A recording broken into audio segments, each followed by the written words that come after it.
ว่าด้วยประชาธิปไตยการเมืองและการเลือกตั้งในปี 2023 นะครับนะซึ่งงานเสวนาชุดในครั้งนี้นะครับนะร่วมกันจัดโดยสำนักนวัตกรรมเพื่อประชาธิปไตยสถาบันพระปกเกล้านะครับร่วมกับคณะรัฐศาสตร์มหาวิทยาลัยธรรมศาสตร์มูลนิธิฟรีดริชนาวมันและสถาบันสัญญาธรรมศักดิ์เพื่อประชาธิปไตยนะครับวันนี้นะครับก็จะเป็นการสนทนาในวันแรกนะครับคือวันที่2 กุมภาพันธ์ 2566 นะครับก็จะเรียนให้ทุกท่านนะครับในห้องนี้แล้วก็ทางไลฟ์ที่บ้านได้ทราบว่าเราจะมีการจัดสัมมนาด้วยกัน3ครั้งนะครับก็คือวันนี้วันที่2 กุมภาพันธ์นะครับแล้วก็วันที่9 กุมภาพันธ์ 2566 นะครับและก็วันที่17 กุมภาพันธ์ 2566 ด้วยกันนะครับซึ่งในวันแรกวันนี้นะครับนะก็จะเป็นเรื่องเกี่ยวกับLong Take Politics and Election นะครับบทสนทนาว่าด้วยการเลือกตั้งและการเมืองแบบ MISinformation นะครับซึ่งนะครับก็จะมีวิทยากรด้วยกัน4ท่านนะครับท่านแรกคือรองศาสตราจารย์ดร.กมลพรสอนศรีนะครับท่านมาจากคณะสังคมศาสตร์และมนุษยศาสตร์นะครับมหาวิทยาลัยมหิดลนะครับท่านที่2ผู้ช่วยศาสตราจารย์ดร.สุรัชนีศรีใยนะครับจากสถาบันนโยบายสาธารณะมหาวิทยาลัยเชียงใหม่นะครับและอีก2ท่านนะครับเป็นวิทยากรจากพรรค Liberal Parties of the Philippines นะครับซึ่งมาจากฟิลิปปินส์เลยนะครับก็จะมี2ท่านคือคุณโจเบลโดมิงโกนะครับและคุณจิกกี้คาลูแคกนะครับก็วิทยากรบางท่านในวันนี้ก็จะบรรยายเป็นภาษาอังกฤษนะครับซึ่งก็จะมีอุปกรณ์แปลภาษานะครับให้กับทุกท่านตลอดงานในวันนี้ก็ถ้าท่านใดยังไม่ได้รับนะครับก็สามารถที่จะลงทะเบียนเพื่อรับอุปกรณ์แปลภาษาได้ที่หน้าห้องนะครับรอ103คณะรัฐศาสตร์มหาวิทยาลัยธรรมศาสตร์ในวันนี้ได้เลยนะครับก็เดี๋ยวผมจะนะครับขออนุญาตแจ้งกำหนดการคร่าวๆก่อนที่เราจะเริ่มในวันนี้นะครับก็คือ 13:30 นาทีนะครับเราก็จะได้รับเกียรติจากรองศาสตราจารย์ดร.ฟูรินะครับฟูวงเจริญนะครับเป็นคณะบดีคณะรัฐศาสตร์มหาวิทยาลัยธรรมศาสตร์ได้กล่าวต้อนรับนะครับท่านที่2นะครับก็จะเป็นดร.พิมรพัฒน์นะครับดุษฎีอิสริยกุลนะครับผู้จัดการโครงการมูลนิธิฟรีดริชนาวมันประเทศไทยนะครับและท่านสุดท้ายนะครับก็เป็นดร.สติธรธนานิธิโชตินะครับผู้อำนวยการสำนักนวัตกรรมเพื่อประชาธิปไตยสถาบันพระปกเกล้านะครับ3ท่านนี้ก็จะขึ้นกล่าวต้อนรับนะครับ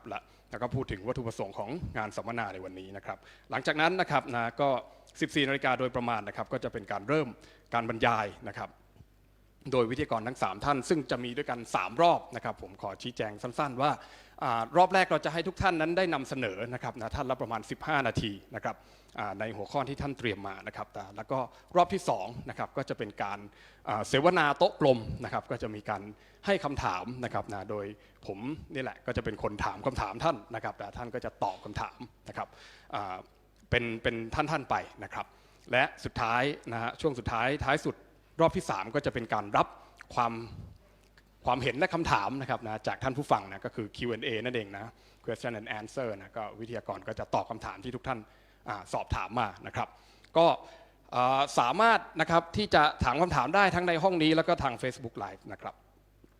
ก็ตอนนี้นะครับก็เวลาบ่ายโมงครึ่งแล้วผมก็ขออนุญาตเรียนเชิญนะครับรองศาสตราจารย์ดร.ภูริฟูวงเจริญนะครับคณบดีคณะรัฐศาสตร์มหาวิทยาลัยธรรมศาสตร์ขึ้นกล่าวเปิดงานและกล่าวต้อนรับผู้เข้าร่วมสัมมนาในวันนี้ครับขอเรียนเชิญอาจารย์ครับ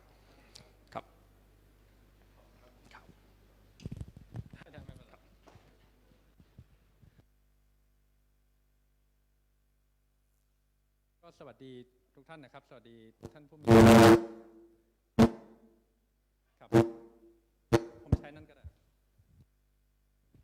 ครับอาจจะเสถียรกว่าก็สวัสดีนะครับทุกท่านแขกผู้มีเกียรติทุกท่านนะครับแล้วก็น้องๆนักศึกษานะครับวันนี้ก็เป็นโอกาสที่ดีนะครับจริงๆคณะรัฐศาสตร์มหาวิทยาลัยธรรมศาสตร์นะครับก็เราก็มีภาคีร่วมในทางวิชาการเยอะนะครับอย่างวันนี้ก็เป็นภาคีจำนวนหนึ่งที่อยู่กับเรามาอย่างต่อเนื่องนะครับไม่ว่าจะเป็นสำนักนวัตกรรมเพื่อประชาธิปไตยสถาบันพระปกเกล้านะครับสถาบันสัญญาธรรมศักดิ์เพื่อประชาธิปไตยนะครับซึ่งอยู่ที่ธรรมศาสตร์ที่นี่นะครับแล้วก็มูลนิธิฟรีดริชนาวมันนะครับที่เราก็มี collaboration มีการทำวิจัยหรือมีการจัดกิจกรรมกันอย่างค่อนข้างต่อเนื่องนะครับและในครั้งนี้ก็เป็นโอกาสอีกครั้งหนึ่งที่เราจะได้จัดร่วมกันนะครับจริงๆก็ผมว่าเป็นทัมมิ่งที่ดีมากนะครับเพราะว่าการจัดครั้งนี้เนี่ยก็จะเป็นซีรีส์เสวนาถึง3ครั้งนะครับหัวข้อวันนี้เนี่ยผมเข้าใจว่าก็จะเป็นเกี่ยวกับเรื่อง MISinformation แล้วก็น่าสนใจมากเพราะเรามีผู้แทนจากทางฟิลิปปินส์นะครับซึ่งถ้าใครทราบ ในการเลือกตั้งที่ผ่านมาก็มีประเด็นเกี่ยวกับเรื่อง MISinformation เรื่องการใช้ information war เนี่ยค่อนข้างหนาแน่นนะครับถ้าใครได้ติดตามข่าวไม่ว่าจะเป็นการเลือกตั้งระดับท้องถิ่นหรือการเลือกตั้งประธานาธิบดีที่ผ่านมาเมื่อประมาณปีที่แล้วนะครับก็เป็นโอกาสดีครับเพราะว่าประเทศไทยของเราก็กำลังจะมุ่งหน้าใช่ไหมครับถ้าไม่มีอะไรผิดพลาดไปสู่การเลือกตั้งอีกครั้งประเด็นเหล่านี้แน่นอนก็จะมานะครับหรือในการเลือกตั้งในการเสวนารอบที่2ผมเข้าใจว่าก็เป็นเรื่องเกี่ยวกับนวัตกรรมการเลือกตั้งแล้วก็รอบสุดท้ายก็จะเป็นเกี่ยวกับเรื่องระบบการเลือกตั้งเกี่ยวในประเทศไทยสถานการณ์ภูมิทัศน์ทางการเมืองนะครับก็ทั้ง3ครั้งผมว่าก็เป็นการจัดในธีมที่สอดคล้องกับเวลานะครับแล้วก็คณะรัฐศาสตร์ก็มีความดีมากนะครับที่ได้รับเกียรติจริงๆท่านพิธีกรบอกว่าให้ผมให้เกียรติขึ้นมากล่าวแต่ผมจริงๆคิดว่าเป็นเกียรติมากกว่านะครับที่ทุกท่านให้เกียรติแก่คณะในการมาจัดที่สถานที่อย่างนี้ในการที่ยังคง collaborate กับบุคลากรของเราอาจารย์หลายๆท่านเราก็ทำงานด้านเกี่ยวกับการเลือกตั้งด้านเกี่ยวกับนวัตกรรมที่เกี่ยวกับประชาธิปไตยนะครับก็หวังว่าสิ่งเหล่านี้ก็จะยังคงอยู่ต่อไปจะยังคงได้รับเกียรติจากทุกท่านต่อไปนะครับก็ผมคงไม่กล่าวมากนะเพราะเป็นการเสียเวลามากกว่างั้นก็ขออนุญาตต้อนรับทุกท่านนะครับแล้วก็ขอบพระคุณครับขอบคุณครับขอขอบพระคุณรองศาสตราจารย์ดร.ภูริเป็นอย่างสูงนะครับลำดับต่อไปผมขออนุญาตเรียนเชิญดร.พิมรพัฒน์ดุษฎีอิสริยกุลนะครับผู้จัดการโครงการมูลนิธิฟรีดริช นาวมันประจำประเทศไทยครับขออนุญาตเรียนเชิญพี่แมรี่ครับค่ะสวัสดีทุกท่านนะคะหลายท่านที่ยังไม่รู้จักมูลนิธิฟรีดริช นาวมันชื่อของมูลนิธิเนี่ยก็อาจจะพอ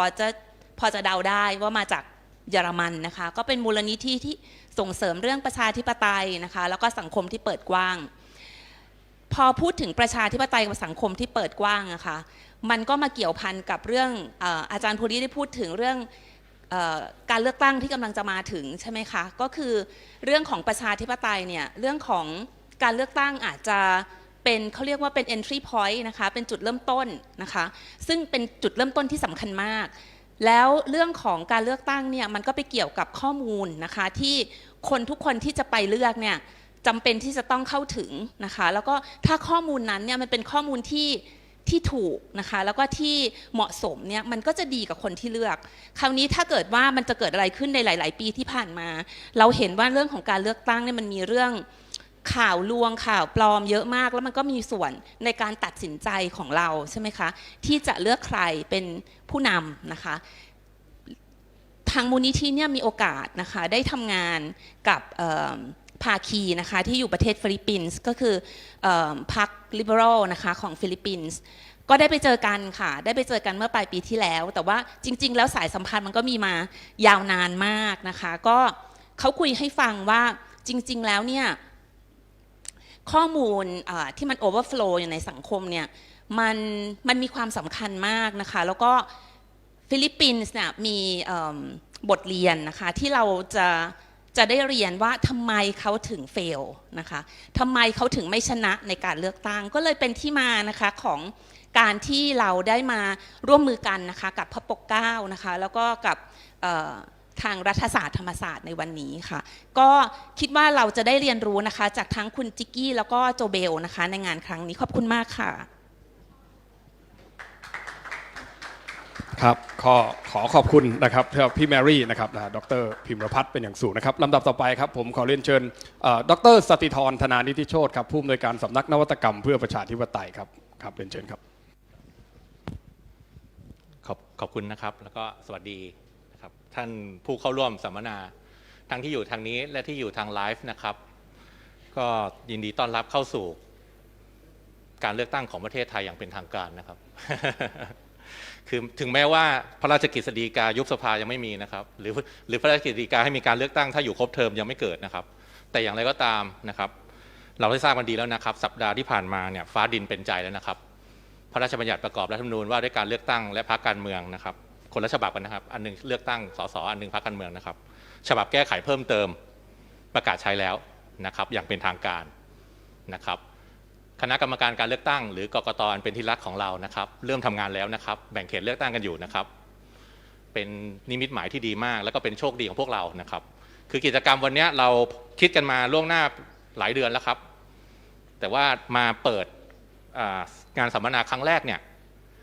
ในช่วงนี้พอดีเลย นะครับเสมือนว่าเรามียันอย่างรู้นะครับว่ามันจะเกิดสิ่งนี้ขึ้นในประเทศไทยนะครับก็เป็นโอกาสดีครับเราต่อเนื่องเลย3 สัปดาห์ใช่ไหมครับวันนี้คุยกันด้วยเรื่องข้อมูลนะครับสำคัญมากอย่างที่พี่แมรี่พูดถึงไปเมื่อสักครู่นะครับสงครามข่าวสารเนี่ยมันจะสำคัญกับการเมืองการเลือกตั้งมากขึ้นเรื่อยๆนะครับเราได้เห็นตัวอย่างแล้วในการเลือกตั้งครั้งที่แล้วปี62เราได้เห็นตัวอย่างแล้วในการเลือกตั้งท้องถิ่นที่ผ่านมาของประเทศไทยนะครับแล้วผมก็เชื่อโดยการส่วนตัวนะครับว่าการเลือกตั้งที่จะมีถึงในปี66เนี่ยนะครับเรื่องข้อมูลข่าวสารก็จะเป็นสงครามใหญ่อีกอันนึงนะครับที่เราต้องเผชิญร่วมกันนะครับแล้วก็สัปดาห์ต่อๆไปก็จะเป็นเรื่องเทคโนโลยีอันนี้ก็สอดคล้องกันกับเรื่องข้อมูลข่าวสารนี่แหละเพราะว่าเครื่องไม้อันนึงที่มันทำให้ข้อมูลข่าวสารเนี่ยมันแพร่กระจายได้รวดเร็วก็คือเทคโนโลยีนะครับและสุดท้ายเดี๋ยวเรามาจับตากันดูว่าสถานการณ์การเมืองจะเป็นอย่างไรนะครับอย่างไรก็ตามนะครับจนถึงการสัมมนาครั้งที่3ของงานนี้นะครับผมก็เชื่อว่าวันเลือกตั้งก็ยังไม่ถูกกำหนดหรอกครับ เพราะฉะนั้นอันนี้เป็นแค่น้ำจิ้มนะครับต้องบอกอย่างนี้นะอันนี้เป็นแค่น้ำจิ้มของการเริ่มต้นที่เรารอคอยการเลือกตั้งนะครับมารวมๆ4 ปีเนี่ยนะครับหลังจากนั้นต่อไปเนี่ยผมก็เชื่อว่า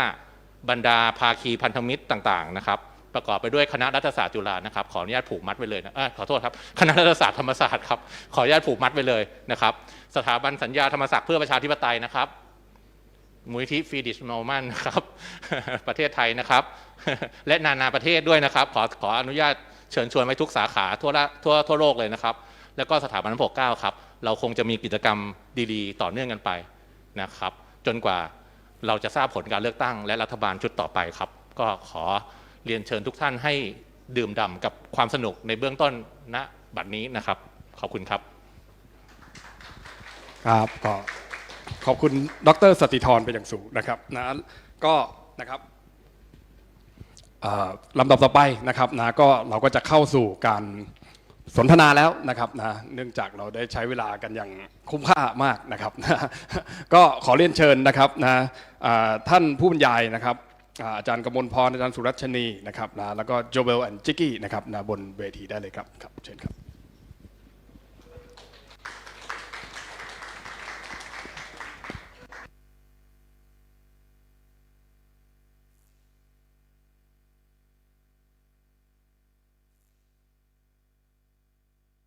ทดสอบนะครับ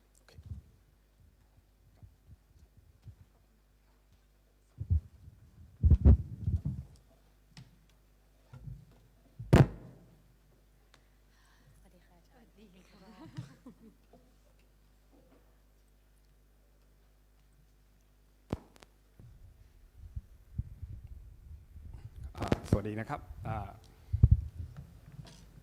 ก็ในรอบแรกนะครับอย่างที่ผมเรียนก็จะเป็นการบรรยายนะครับนะโดยวิทยากรทั้ง3ท่านนะครับก็จะมีเวลานะครับประมาณ15 นาทีนะครับให้กับท่านอาจารย์นะครับผมขอเริ่มต้นที่อาจารย์กมลพรก่อนนะครับอาจารย์กมลพรเชิญได้เลยครับ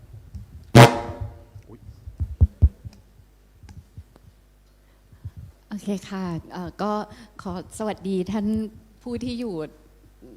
ในห้องวันนี้แล้วก็ผู้ที่รับชมอยู่ทางบ้านด้วยนะคะก็ค่ะจริงๆประเด็นวันนี้ก็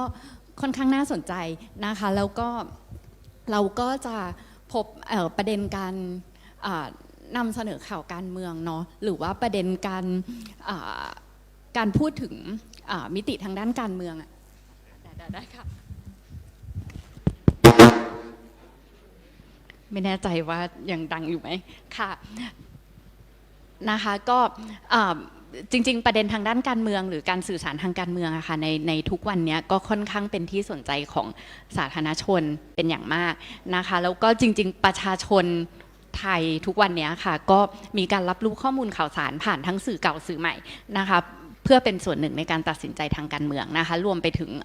การเข้าไปมีส่วนร่วมทางการเมืองนะคะแต่ใดๆก็ตามเนี่ยพอเมื่อเราพูดถึง การนำเสนอข้อมูลข่าวสารที่เกี่ยวกับประเด็นทางการเมืองเนี่ยหลายๆครั้งเราก็จะพบข้อมูลที่เป็นข่าวลวงข่าวปลอมหรือแม้แต่การให้ข้อมูลที่บิดเบือนนะคะเพราะฉะนั้นจริงๆประเด็นพวกนี้ค่ะไม่ได้เป็นประเด็นใหม่ในสังคมไทยเป็นประเด็นที่มีมานานพอสมควรนะคะเพียงแต่ว่าอาจจะไม่ได้รับความใส่ใจหรือสนใจมากนักนะคะซึ่งต้องหันกลับมาดูก่อนว่ากลุ่มคนที่เป็นคนสื่อสารสิ่งเหล่านี้ค่ะหนีไม่พ้นสื่อมวลชนนะคะซึ่งสื่อมวลชนเนี่ยเป็นกลไกหลักเลยนะคะแล้วเป็นกลุ่มหลักที่มีบทบาทในการชี้นำทางการเมืองนะคะโดยเฉพาะสื่อมวลชนเองเนี่ยจะทำหน้าที่เป็นตัวกลางในการสื่อสารข้อมูลและบางทีก็เป็นคนให้ทัศนะหรือสรุปรวมความคิดเห็นของกลุ่มต่างๆนะคะเพราะฉะนั้นเนี่ยการทำหน้าที่ของสื่อมวลชนเนี่ยเป็นสิ่งสำคัญนะคะแล้วก็ในปัจจุบันเนี่ยเราก็พบว่าการสื่อสารทางการเมืองของประเทศไทยเนี่ยค่อนข้างมีปัญหาเยอะพอสมควรเลยไม่ว่าจะเป็นเรื่องของการครอบงำสื่อการสื่อสารทางการเมืองที่อาจจะละเลยเรื่องของจริยธรรมไปนะคะแล้วก็รวมไปถึงการขาดบุคลากรด้านสื่อที่มีคุณภาพที่อาจจะแบบละเลยเรื่องของจริยธรรมในการนำเสนอข่าวนะคะเพราะฉะนั้นหลายๆครั้งเนี่ยเราจะเจอประเด็นเรื่องของการใช้คำพูดที่เอ็นเอียงการใช้คำพูดที่สร้างความเกลียดชังนะคะซึ่งตัวสื่อมวลชนเองอะค่ะก็อาจจะละเลยการตรวจสอบข้อเท็จจริงนะคะของการให้ข้อมูลข่าวสารทำให้เกิดข่าวลวงข่าวปลอมเยอะแยะแล้วมันก็จะส่งผลต่อความเข้าใจผิดในสังคมแล้วก็ส่งผลต่อความขัดแย้งนะคะแล้วก็อีกประเด็นหนึ่งในปัจจุบันนะคะมันมีการใช้เทคโนโลยีสมัยใหม่นะคะที่จะเข้ามาช่วยในการสื่อสารทางการเมืองเยอะนะคะแล้วก็รวมไปถึงการเข้าสู่ยุคของการหลอมรวมเทคโนโลยีนะคะการใช้สื่อใหม่โซเชียลมีเดียต่างๆที่เราจะพบเห็นกันโดยทั่วไปนะคะซึ่งการใช้สื่อเหล่านี้มันค่อนข้างรวดเร็วนะคะแล้วก็กระจายข้อมูลได้อย่างรวดเร็วเพราะฉะนั้นมันก็คงต้องกลับมามองว่าคนที่เผยแพร่ข้อมูลข่าวสารนะคะมันมีประเด็นอะไรที่ต้องตระหนักแล้วก็ให้ความสนใจบ้างนะคะเพราะฉะนั้นวันนี้ก็อยากจะนำเสนอประเด็นเรื่องของจริยธรรมและแนวปฏิบัติในการนำเสนอข่าวการเมืองนะคะซึ่งต้องออกตัวก่อนว่าสำหรับประเด็นเรื่องนี้ค่ะเป็นส่วนหนึ่งนะคะของโครงการเสริมสร้างศักยภาพและส่งเสริมจริยธรรมในการนำเสนอข่าวการเมืองนะคะซึ่งหัวหน้าทีมก็คือรองศาสตราจารย์ดร.อัฏฐศิษฐ์พานแก้วนะคะซึ่งตัวเองก็ได้มีโอกาสเข้าไปช่วยในการทำเรื่องนี้ด้วยเหมือนกันนะคะเพราะฉะนั้นสิ่งแรกที่เราลงไปดูนะคะจากงานวิจัยชิ้นนี้เราก็ลงไปดูว่าปัญหาที่เกิดขึ้นเนี่ยมันมีอะไรนะคะสำหรับการนำเสนอข่าวการเมืองที่ผ่านมานะคะเราก็พบว่าจริงๆแล้วในช่วงเวลาที่ผ่านมาเนี่ยการนำเสนอข่าวการเมืองมีทั้งสื่อเก่าและสื่อใหม่มีหลากหลายช่องทางมากขึ้นแล้วก็บางทีเนี่ย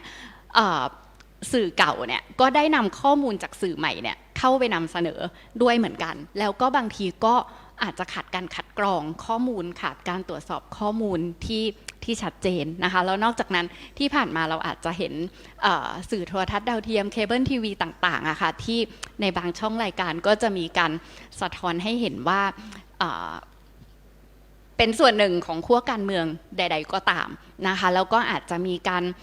ให้ข้อมูลข้างเดียวนะคะเพราะฉะนั้นประชาชนก็อาจจะมีการรับรู้ข้อมูลข้างเดียวนะคะปรากฏการณ์ของสื่อใหม่ที่เกิดขึ้นไม่ว่าจะเป็น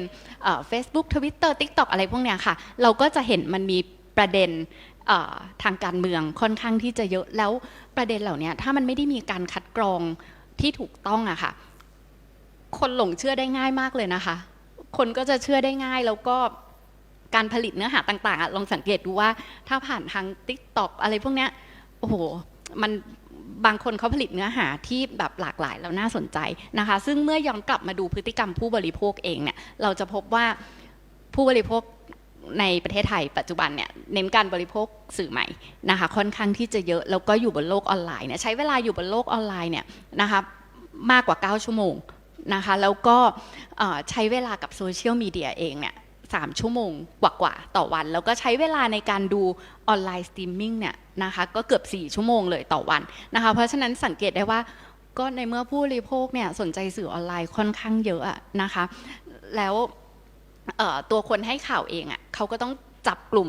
สื่อออนไลน์อยู่แล้วเพราะจริงๆต้นทุนเนี่ย ในการเข้าถึงอินเทอร์เน็ตเนี่ยค่อนข้างต่ำกว่าสื่อเก่ามากมายนะคะแล้วก็การให้ข่าวการเข้าถึงเนี่ยรวดเร็วอย่างมากเพราะฉะนั้นเนี่ยเราก็เลยพบว่าในการนำเสนอผ่านสื่อใหม่ทั้งหลายเนี่ยนะคะประเด็นที่มันเกิดขึ้นก็คือขาดการตรวจสอบข้อมูลที่ถูกต้องก่อนนำเสนอนะคะบางทีการนำเสนอไปแชร์ไปก็ไม่ได้คำนึงถึงความถูกต้องเพราะว่าเน้นความรวดเร็วเป็นหลักนะคะมีความค้นหาข้อมูลอย่างไม่รอบด้านนะคะคือบางทีหาข้อมูลด้านเดียวให้ข้อมูลด้านเดียวไม่ได้ไปมองข้อมูลของฝั่งอื่นๆแล้วก็ในบางครั้งเนี่ยการนำเสนอก็มีเป้าหมายทางการเมืองเป็นหลักภาษาข้อมูลที่ใช้ต่างๆก็จะมีความเอ็นเอียงไปทางด้านใดด้านหนึ่งนะคะแล้วก็หลีกเลี่ยงการตรวจสอบข้อมูลที่เป็นฝ่ายของตนเองในการที่เราสนับสนุนอยู่นะคะเพราะฉะนั้นกลับมาดูในมุมของโซเชียลมีเดียสักนิดหนึ่งอันนี้ก็มาจากโครงการวิจัยที่ไปช่วยท่านอาจารย์อัธสิทธิ์อีกเช่นกันค่ะก็เป็นโครงการประเมินคุณภาพเนื้อหารายการที่มีการใช้สื่อโซเชียลมีเดียนะคะอย่างที่บอกไปแล้วว่าสื่อโซเชียลมีเดียเนี่ยเยอะมากเลยที่ใช้นะคะ Line Facebook Instagram YouTube Twitter อะไรต่างๆนะคะงานชิ้นเนี้ยเป็นงานที่สื่อเก่าเนี่ยนำข้อมูลจากโซเชียลมีเดียเนี่ยมานำเสนอในรายการโทรทัศน์นะคะเพราะฉะนั้นถามว่าเวลาเขาดึงมานำเสนอเนี่ยเขาดึงอะไรออกมานะคะเขาดึงคลิปเสียงเขาดึงรูปภาพเขาดึงคลิปวิดีโอข้อความต่างๆเนี่ยเขาดึงมานำเสนอในสื่อเก่านะคะในสื่อโทรทัศน์พูดอย่างนี้ดีกว่านะคะเพราะนั้นรูปแบบการนำเสนอเนี่ยมันก็จะมี2อย่างในบางช่องรายการเนี่ยนำเสนอข้อมูลโดยที่ไม่ได้มีการต่อยอดประเด็นใดๆเลยคือหยิบมาปุ๊บนำเสนอไปเลยแต่ในหลายๆช่องรายการอะค่ะก็มีการหยิบออกมาแล้วก็ไปค้นหาข้อมูลต่อลงไปเซอร์เวย์ต่อลงไปเก็บข้อมูลภาคสนามต่อนะคะเพื่อให้ข้อมูลเนี่ยมันมีความน่าเชื่อถือมากขึ้นนะคะเพราะฉะนั้นเราก็ลองไปสำรวจประชาชนที่อยู่ในทุกภูมิภาคเลยนะคะสิ่งที่เราพบก็คือช่องรายการต่างๆอะค่ะเวลาเขาดึงข้อมูลจากโซเชียลมีเดียเนี่ยFacebook เป็นหลักเลยค่ะที่เขาดึงมา YouTube เป็นอันดับ2นะคะแล้วก็ช่องที่นำเสนอมากที่สุดไทยรัฐทีวีช่อง7แล้วก็อมรินทร์นะคะอันนี้จากมุมมองของประชาชนนะคะรายการข่าวนะคะเป็นรายการที่นำเสนอข้อมูลจากโซเชียลมีเดียมากที่สุดนะคะโดยเฉพาะข่าวสังคมและข่าวการเมืองนะคะโดยที่เวลาเขาดึงข้อมูลเขาก็ดึงจากกระแสออนไลน์คลิปวิดีโอนะคะแล้วก็ผ่านทางช่องทาง Facebook นะคะเพราะฉะนั้นจากประเด็นต่างๆเหล่านี้พอเราต่อยอดไปอีกโครงการหนึ่งนะคะก็คือโครงการส่งเสริมจริยธรรมในการนำเสนอข่าวการเมืองเราก็ลงไปทุกพื้นที่เหมือนกันค่ะลงไปเซอร์เวย์ดูว่าจริงๆแล้วเนี่ยประเด็นปัญหาจริยธรรมทางการเมืองเนาะที่เกิดขึ้นในแต่ละพื้นที่ในแต่ละภูมิภาคเนี่ยมันมีประเด็นอะไรที่น่าสนใจบ้างข้อค้นพบของเราก็คือ5ภูมิภาคที่เราลงไปเลยค่ะกลางตะวันออกตะวันตกภาคใต้อะไรแบบเนี้ยประเด็นที่พบร่วมกันคือปัญหาการนำเสนอข่าวปลอมข่าวลวงข้อมูลที่บิดเบือนนะคะหรือว่าในบางครั้งก็มีการใส่ข้อมูลที่เป็นความคิดเห็นส่วนตัวเข้าไปนะคะปัญหาอีกประการหนึ่งที่เห็นร่วมกันก็คือการแทรกแซงจากหน่วยงานภาครัฐนะคะรวมไปถึงการปัญหาความเป็นกลางในการนำเสนอนะคะแล้วก็อีกอันนึงที่น่าสนใจก็คือรูปแบบการนำเสนอนะคะก็คือคนที่นำเสนอเนี่ยนะคะส่วนใหญ่ก็อาจจะมีรูปแบบการนำเสนอที่เอ็นเอียงใช้วาจาใช้คำพูดใช้ลักษณะบุคลิกที่มันอาจจะไปกระทบต่อการสร้างความเกลียดชังทางการเมืองนะคะเพราะนั้นจากประเด็นต่างๆเหล่านี้ค่ะประเด็นจริยธรรมที่ในแต่ละพื้นที่พูดออกมาเนาะก็ส่วนใหญ่ก็จะให้คำนึงถึงความถูกต้องในการนำเสนอข้อมูลข่าวสารทางการเมืองนะคะรวมไปถึงการรักษาความเป็นกลางนะคะคือเวลานำเสนอก็จะต้องมีความเป็นกลางแล้วก็รวมไปถึงการใช้ถ้อยคำที่ไม่เอ็นเอียงนะคะนอกจากนั้นเราก็ได้มีการไปพูดคุยกับนักวิชาการบรรณาธิการสื่อการเมืองอะไรอย่างเงี้ยเราก็จะไปพูดคุยสัมภาษณ์นะคะมันก็จะมีประเด็นที่น่าสนใจที่ตรงกันกับในพื้นที่นะคะในส่วนของปัญหาการทำหน้าที่ของตัวสื่อมวลชนเองนะคะที่ นำเสนอข่าวการเมืองหรือว่าให้ข้อมูลทางการเมืองนะคะปัญหาหลักคือที่เราค้นพบคือความถูกต้องของข้อมูลอันนี้เราเจอทุกที่เลยค่ะที่เป็นเรื่องความถูกต้องนะคะเพราะอะไรเพราะว่าข้อมูลข่าวสารทุกวันนี้มันต้องการความรวดเร็วนะคะเพราะฉะนั้นพอมันต้องการความรวดเร็วเนี่ยมันก็เริ่มแข่งกันให้ข้อมูลเพราะฉะนั้นการแข่งกันให้ข้อมูลมันขาดการตรวจสอบแหล่งที่มาของข้อมูลนะคะมันขาดการคัดกรองมันขาดการคัดกรองประเด็นต่างๆที่มันจะต้องคำนึงถึงเพื่อไม่ให้เกิดความขัดแย้งหรือความแตกแยกทางการเมืองนะคะรูปแบบการรายงานข่าวค่ะอันนี้ก็เป็นประเด็นที่ต้องคำนึงถึงเพราะสังเกตรายการโทรทัศน์เนาะหรือรายการอื่นๆใดก็ตามเนี่ยอย่างเช่นเล่าข่าววิเคราะห์ข่าวโต๊ะข่าวต่างๆเนี่ยเราจะเห็นผู้ดำเนินรายการเนี่ยอาจจะมีลักษณะบุคลิกท่าทางที่บางทีพูดการเมืองไปก็อาจจะมันแล้วก็ลืมไปว่ามันมีการใส่อะไรนะทัศนคติการใส่ความคิดเห็นของตัวเองลงไปคือบางทีในใจเราอาจจะอยู่ข้างหนึ่งเราก็ลืมตัวเราก็ใส่ลงไปนะคะเพราะฉะนั้นประเด็นเหล่านี้มันอาจจะ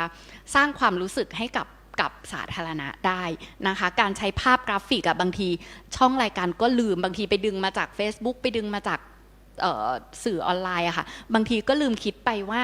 ไอ้ภาพกราฟิกต่างๆมันอาจจะไปสะเทือนความรู้สึกของสาธารณะก็ได้นะคะรวมถึงบางทีเราจะเห็นพวกรายการเล่าข่าวโต๊ะข่าวอะไรแบบเนี้ยที่อาจจะมีการหยิบประเด็นจากหนังสือพิมพ์แล้วพาดหัวสั้นๆนะคะทำให้อาจจะเกิดความเข้าใจผิดทางการเมืองได้เช่นกันนะคะเพราะฉะนั้นเนี่ยทิศทางในการนำเสนอข่าวการเมืองในอนาคตที่ผู้ทรงคุณวุฒิทั้งหลายได้พูดคุยตอนที่เราไปสัมภาษณ์นะคะก็จะแบ่งเป็นสื่อเก่ากับสื่อใหม่นะคะในส่วนของสื่อเก่าเนี่ยจริงๆจริยธรรมในการนำเสนออะไรพวกเนี้ยมันพอจะมีอยู่บ้างจริยธรรมของสื่อมวลชนนะคะแต่เขาก็อยากให้เน้นย้ำในเรื่องของความถูกต้องของข้อมูลนะคะความเป็นกลางความครบถ้วนรอบด้านในการนำเสนอข่าวแต่พอเรามามองถึงสื่อใหม่นะคะหรือสื่อโซเชียลมีเดียต่างๆอะค่ะมันอาจจะยังมีไม่ชัดในเรื่องของข้อกำหนดหรือแนวนโยบายต่างๆนะคะเพราะฉะนั้นเนี่ยถ้าเป็นไปได้ก็อาจจะมีการกำหนดเป็นมาตรฐานหรือแนวทางในการกำกับดูแลข้อมูลข่าวสารที่อยู่ทางสื่อใหม่มากขึ้นนะคะและเมื่อเราลงไปถามถึงความเป็นกลางเนาะความหมายของความเป็นกลางของสื่อเนี่ยผู้ทรงก็ได้ให้มา3ความหมายที่ค่อนข้างน่าสนใจค่ะว่าเขามองความเป็นกลางยังไงนะคะเขามองความเป็นกลางด้วยการรายงานข่าวที่ปราศจากอคตินะคะการรายงานข่าวที่มีความถูกต้องนะคะแล้วก็มีข้อเท็จจริงอย่างครบถ้วนแล้วก็รวมไปถึงการมีอิสระจากการครอบงำทั้งหลายทั้งปวงนะคะแต่ใดๆก็ตามใน3ความหมายเนี้ย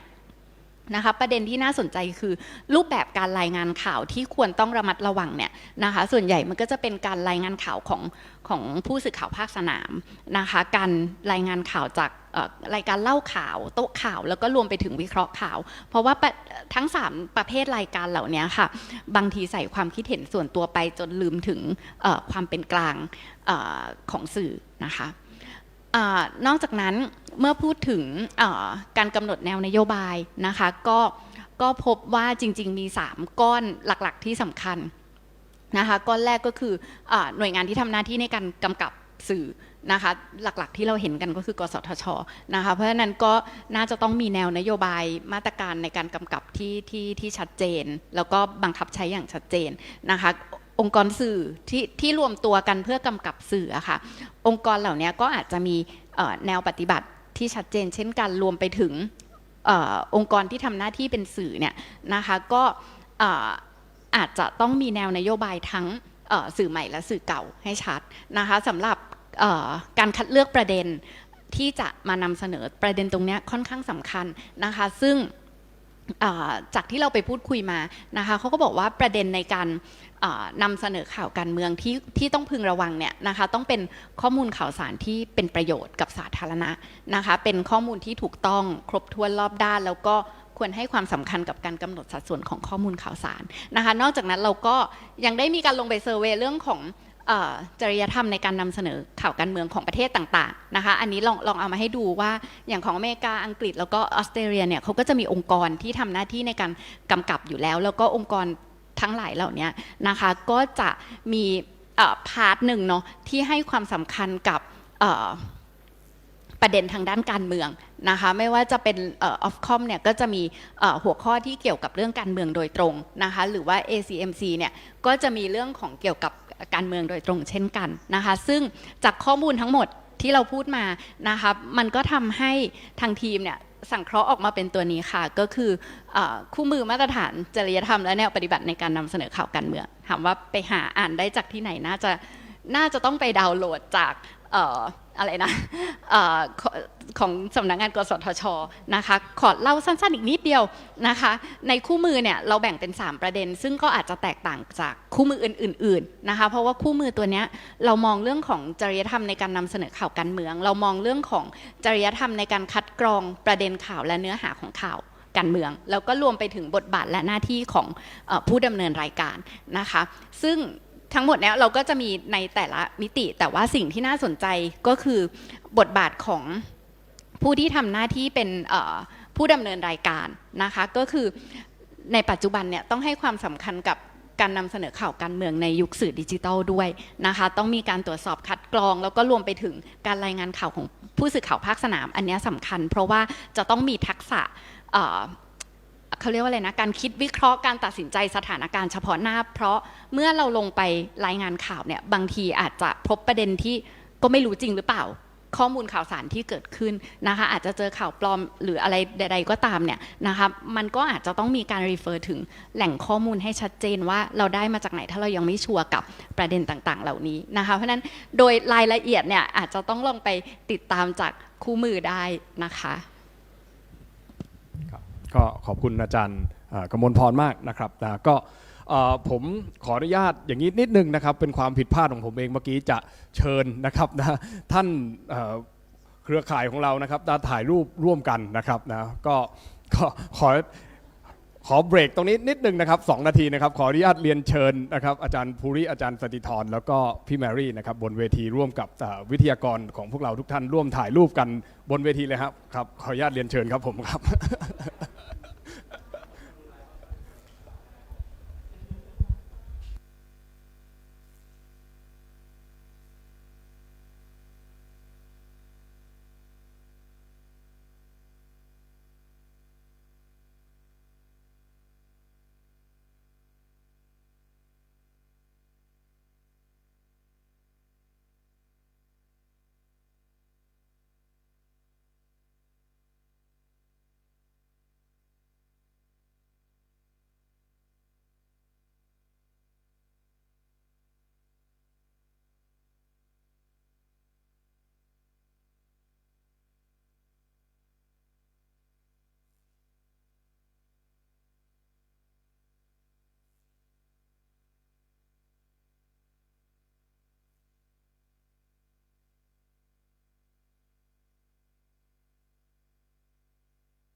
ครับก็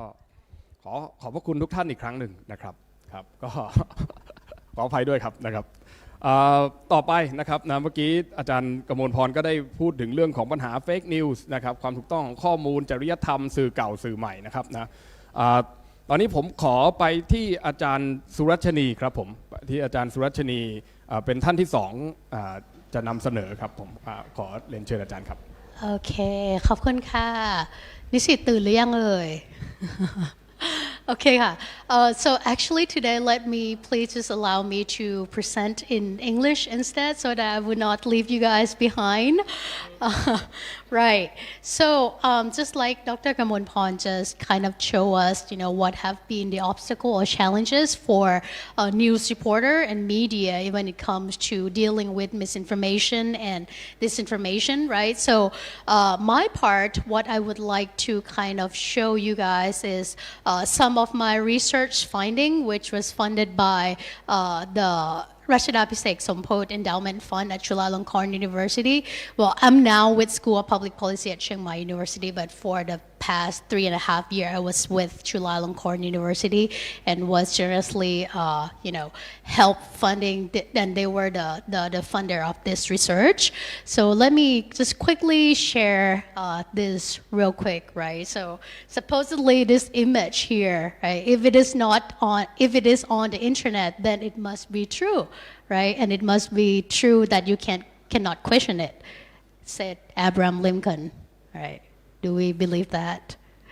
Some of us don't, but some of us may, right? Because it's already on the internet, right? So just like Ajahn Kamonpon just mentioned, right? The disinformation and misinformation in Thailand is equally as prevalent as any other country that we see, right? Particularly when here in Thailand, the political condition is super intense right now. Right, but unfortunately, it's been a hot minute since we had last had elections,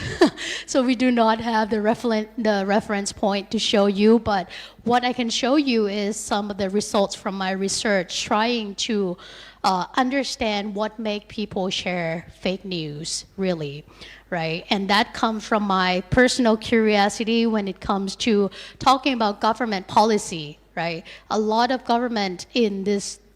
basically this whole world, right? They try to combat fake news because they know that it's a legitimate threat to democracy, etc. And the way that they try to alleviate that problem is to implement digital literacy to their citizens, right? And I was like, is this true, right? Is it digital literacy that would be the solution to, misinformation and disinformation, particularly in political situation? So it's just trying to say what are the factors that makes people share fake news, especially political disinformation and misinformation. So I'm here today to kind of share some of my findings, right? These are some of the data collection. I did 1,000 individuals survey in Bangkok and also metropolitan area. Did some focus group as well among the media. The full report is available at Chulalongkorn University website. Right, you can go in to find out more details. I will not bore you with, the data collection process, right? But so these are what I find. It's love. หนูรักเขาก็เลยแชร์ right? So basically, what I found is that it's quite interesting that, when it comes to political disinformation and misinformation, a lot of times it comes from psychological factors, right, that drive people to share those information, right? It can come from psychological engagement between you and your peers, people who have initially first shared the information, or your love towards, the political party or the ideology, right? That's love. รักเขาเนาะก็เลยแชร์ใช่ไหมคะ right? And so basically, this is it, right? So if we establish that it's some sort of engagement, right, some sort of attachment to the person or to the party or to ideology that makes you share the information, that makes individuals share political disinformation, digital literacy would probably not help because there's nothing rational about love, right? Thanks for the laugh, by the way. Right, and these are some of the kind of statistics. I will not bore you with this, but this is also quite interesting when it comes to ideology, right? So what I found here is that if you are super extreme in your ideology, in your ideological spectrum, regardless whether you are super conservative or you're super liberal, you are equally likely to share the information, the misinformation, right? So here I found that there are 233% difference in predicted score. So I did some sort of statistic as well to try to find the likelihood of individuals sharing information, right? So 230% difference in people who are super conservative, right, compared to the super progressive, right? So the entirely opposite type of people, right, in the ideological spectrum, and how that affect their tendency to share pro-democracy disinformation, right? And when it comes to pro-government type of disinformation, the difference is kind of narrowed down a little bit. It's about 150% differences. But the point is that if you are way too extreme in your ideological alignment, you are very susceptible to disinformation and misinformation because it's love. Right, kind of disaggregate the love, the concept of love a little bit, right? When it comes to psychological engagement, right, and this refers to your engagement or your ties with like family and peers. So for example, if the person that initially shared information is a part of your family, right? They're your family members, right? If you're, your uncle and your auntie, right? Or if they are your boyfriend or whatever, right? And also other political influencers, right? So people that you think know much about politics and they choose to share that information, then if you can find that type of psychological ties towards the people who have initially shared information, then you're also susceptible to continue to share the disinformation and misinformation as well, right? So quite a large margin when it comes to the likelihood of sharing of disinformation and misinformation. So 385% difference in the propensity of someone who are highly engaged, right? So highly attached to the person who initially shared information, right? Via people who do not have such engagement, right? When it comes to their tendency to share pro-democracy disinformation, right? And a little bit less when it comes to pro-government disinformation, right? So the content, so far the two layers of these findings, it maybe also illustrate that the content also matter, right? Because you can see that pro-democracy type of disinformation is super charged, right? People are much more likely to share this type of pro-democracy information, disinformation, right? So, and these are some other co-founding factors. Of course, if we do quantitative analysis, causation is not equal to, correlation is not equal to causation, right? So I also try to find other co-founding factors that make the likelihood of someone sharing this information more likely, right? So actually, interestingly, right, demographic and socioeconomic status of someone do not have any statistical significance to their likelihood of sharing.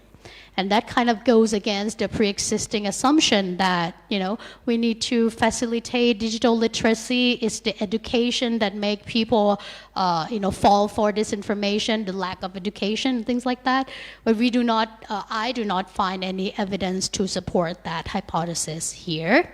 And another interesting point is that the more politically active you are, in fact, the more susceptible you are to disinformation and misinformation. This is quite interesting because you would think that for someone who consume a lot of political information and super engaged in the issue, they would know more, right? They would know better than falling into the trap of disinformation and misinformation. But in fact, no, they're even worse than people who are not politically engaged, right? And the last point, and I think that this will kind of ties well into the rest of my observation as well, is that social media. Social media is the worst thing when it comes to spreading misinformation and disinformation. So people who reportedly prefer to consume the news or political information from social media are one of the most susceptible people to political disinformation and misinformation. And so, can social media realistically affect elections? Right? Like I said, Thailand, unfortunately, it's been a hot minute since we have elections, right? So we do not really have a reference point for you, but I can tell you from the literature, right? A lot of studies have found that sentiments that goes on online, right, can closely predict the winner of the elections. Right? If you look at Twitter, try to do content analysis, most likely, at least for the Western world, right, those are pretty predictive of the winner of the elections, right? Thanks for the thumbs up, right? And the survey also found, on the other hand, though, that was the beginning of the evolution of social media. People were super hopeful about the potential of social media as liberating technology. Right, I quote Larry Diamond,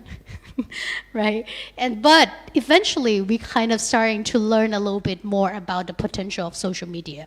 right? And so recently a lot of surveys actually have found a declining trend on media trust globally, right? And people turn to social media for alternative news source. Right, and particularly people from Gen Z onward, right? But when you kind of look at that trend a little further, though,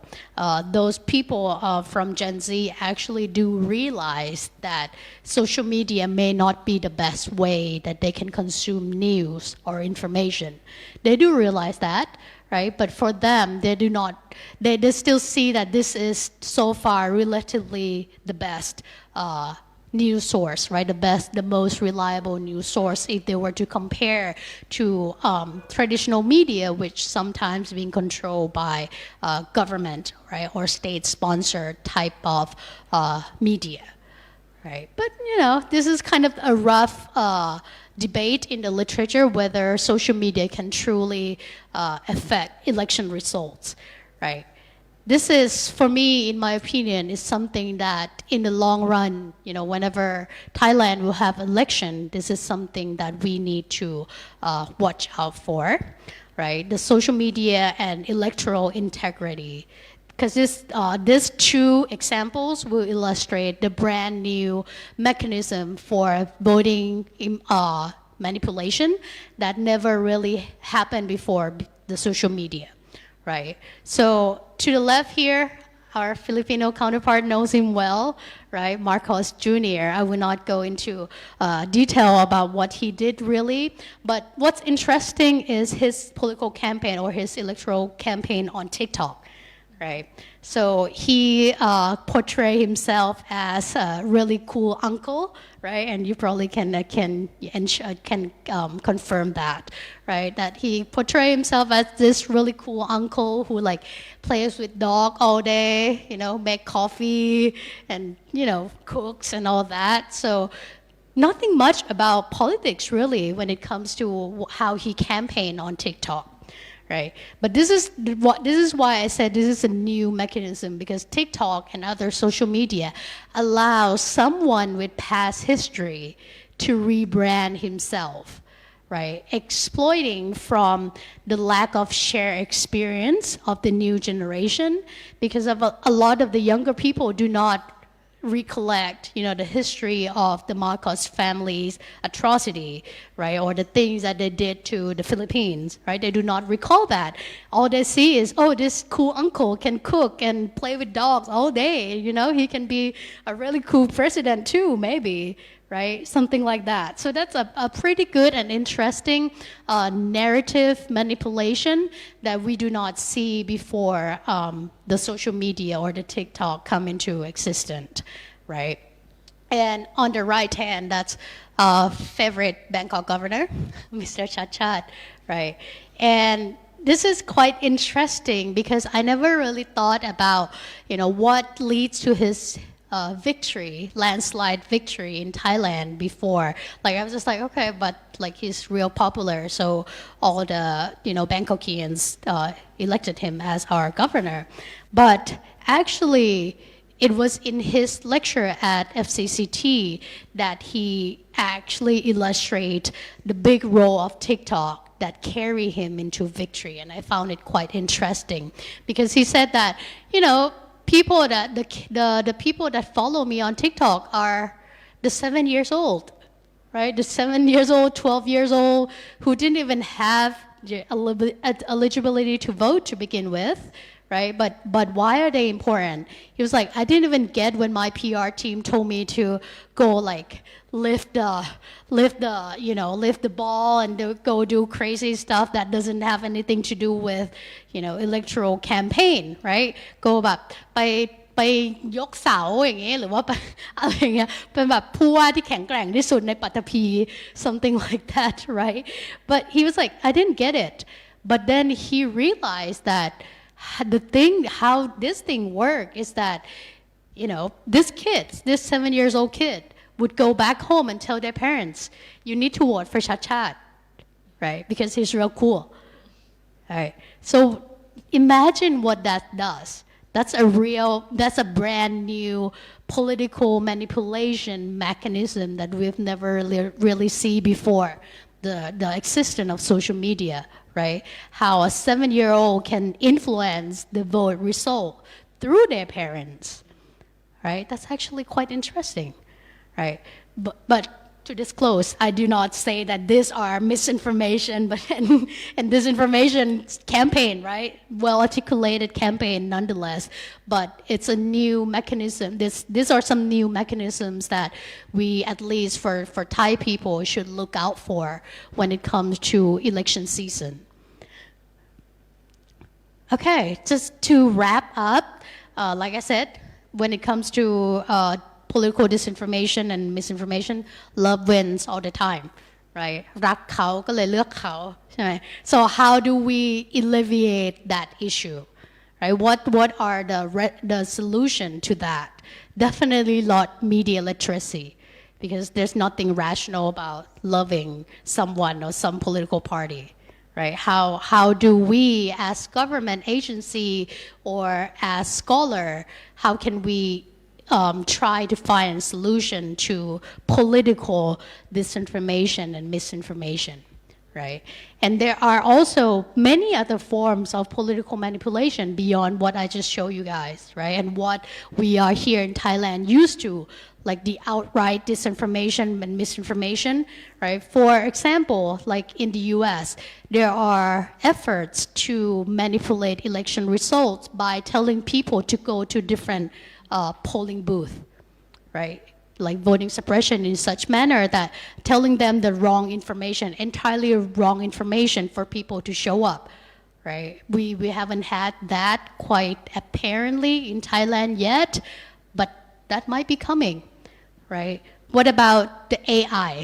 right? What about the GAN image? Let me check if I have example of that. No, I don't. But anyways, the AI generated videos or AI generated deepfakes, right? That make it even almost next to impossible to distinguish true fact and the disinformation and misinformation, right? So not only the outright obvious voting manipulation, but also something that we cannot even like imagine that this would be fake, right? And the last point that I want to wrap up is that speculations does not equate research, right? So I have shown you some of my research, but also some of my speculation, right? That will need to be further pursued as well in a form of research, right? We all speculate that fake news and disinformation is bad for electoral integrity, but insofar there has not been any full research that actually ties disinformation and misinformation into behavior changing type of measure like vote share. So this is probably something that scholars will in the long run need to pursue, right? So that's it for me for now. Thank you so much ค่ะครับโอเคครับthank you very much นะครับขอบคุณอาจารย์สุรัชนีนะครับก็สนุกสนานนะครับนะก็ได้เห็นpsychological นะของการแชร์โซเชียลมีเดียนะต่อไปนะครับพาร์ทเนอร์ของเรานะครับจากฟิลิปปินส์นะครับก็ มีเรื่องจากฟิลิปปินส์จะมาเล่าให้เราฟังเกี่ยวกับ MISinformation นะครับโอเคJiggy and Jobelle you would like Jobelle first right and you open the mic okay Hello. All right. Thank you. Of course, first of all, I'd like to thank the foundation and the university and its partners for providing us an opportunity to speak about this very critical and very crucial matter. I can only hope you can learn from our experience, so as you and other voters of Thailand wouldn't be manipulated by disinformation. Next slide, please. Okay, sorry. Yeah. So I'd like to just, bring you back to what happened to the Philippines during the 2022 presidential elections. Basically, international and domestic researchers, academics, and observers believed that it was actually disinformation that shaped and determined the results of the elections. Now, I just want to repeat that it was disinformation that shaped and determined the results of the elections. Now, the lies, the network of lies, the ecosystem of lies, basically spread through the structure and network, the structure of network disinformation captivated and captured the Filipino voters. So what is happening in the Philippines right now? So far we are seeing a 14-year, the highest inflation rate for the past 14 years. In fact, onion has become a symbol of inflation in the Philippines. A kilo of onion in the Philippines is almost, actually not almost, but a little over 500 baht. That's how expensive things are in the Philippines. No? The national debt is at 13.5 trillion, highest it has ever been. And in public health experts, institutions, and organizations across the globe are saying that Philippines had one of the worst management and handling of the COVID-19 pandemic. And yet, despite that, the previous administration, who basically handled the pandemic and had a balloon debt, national debt, basically left office with 88% of the Filipino people approving of his performance. That is the highest ever in the history of public polling in the Philippines, the highest grade that a president got ever for the past 30 years. No? And the current administration right now, despite the inflation, is getting high approval ratings almost equal to the previous administration. And the reason is, why is this happening? The reason is very simple. No? It's disinformation. It's disinformation, networked disinformation, sophisticated disinformation. And, for us, it was the moment the 2022 presidential elections ended, it was clear to us that the number one problem of Philippine democracy is disinformation. We cannot have open conversations. We cannot have enriching debates because of disinformation. No? And it was for all those people, not just from the opposition, but civil society organizations, non-government organizations in neutral spaces, no, who works in neutral spaces, are one with us in saying that we need to understand this information better. No, otherwise, we can never have a true democracy, or we can never protect the sanctity of democracy. And so I'd like to share with you what we've come up with. Actually, this is also from the literature in the Philippines. No?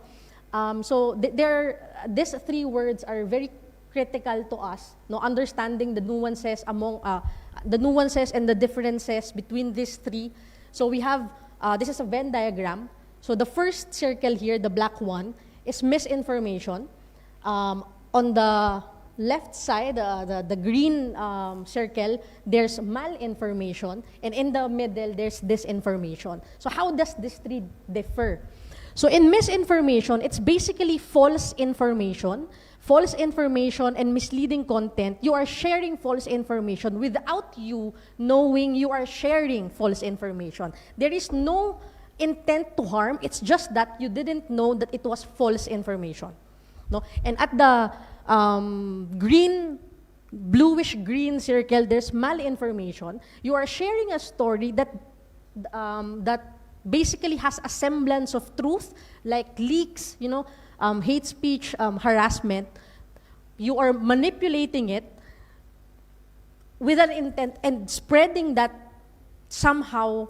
not entirely false information with an intent to harm, whether an organization, an institution, a political candidate, or a media institution, the critics of your government, whatever. But basically, you are spreading information with an intent to harm. No? And in the middle is the disinformation, the best of both worlds.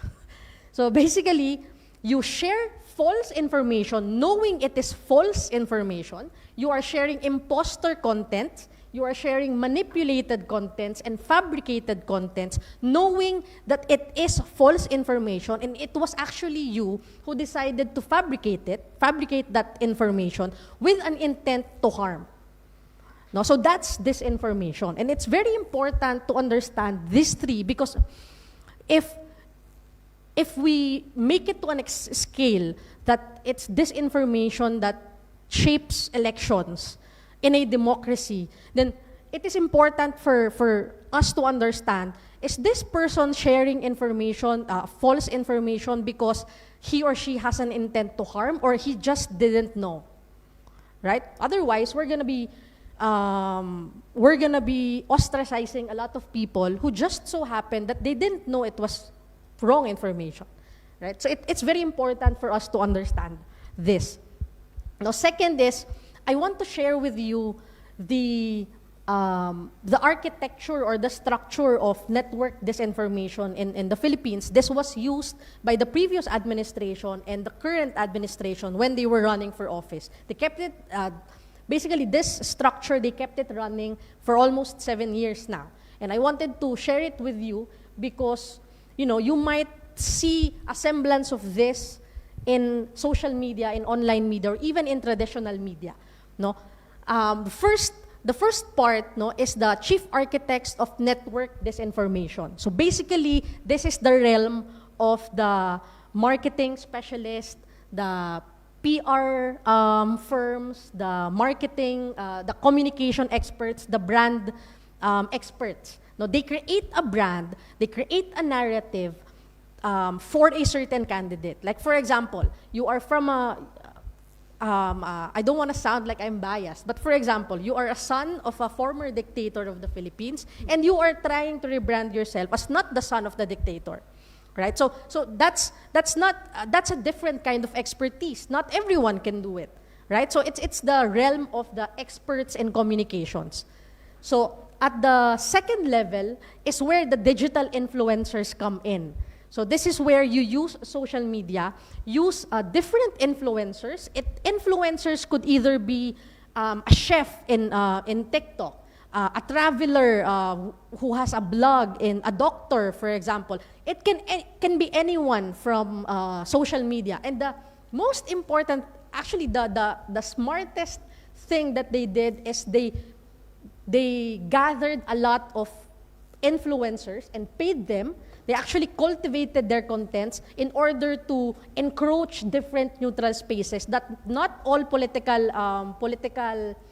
activities or political groups can enter into. Like, for example, if I'm a politician, I cannot, for example, talk about how to cook a croissant. I can't do that, right? But I need to engage. I need to talk to different audiences that wants to know how croissants are baked, right? So what they did is they hired several influencers, anonymous influencers, and they hired key opinion leaders. So I think Jiggy will talk a little bit about the difference between influencers and key opinion leaders in social media. But basically, the digital influencers are the mouthpiece of the brand. Now, they create content, they produce different kinds of contents, memes, short-form videos, documentaries, even articles. They even create fake news sites that you'd visit only to know later on that it is a fake media organization. It's not, it's just a page, right? And then at the third layer is the community level account operators. And this is where it all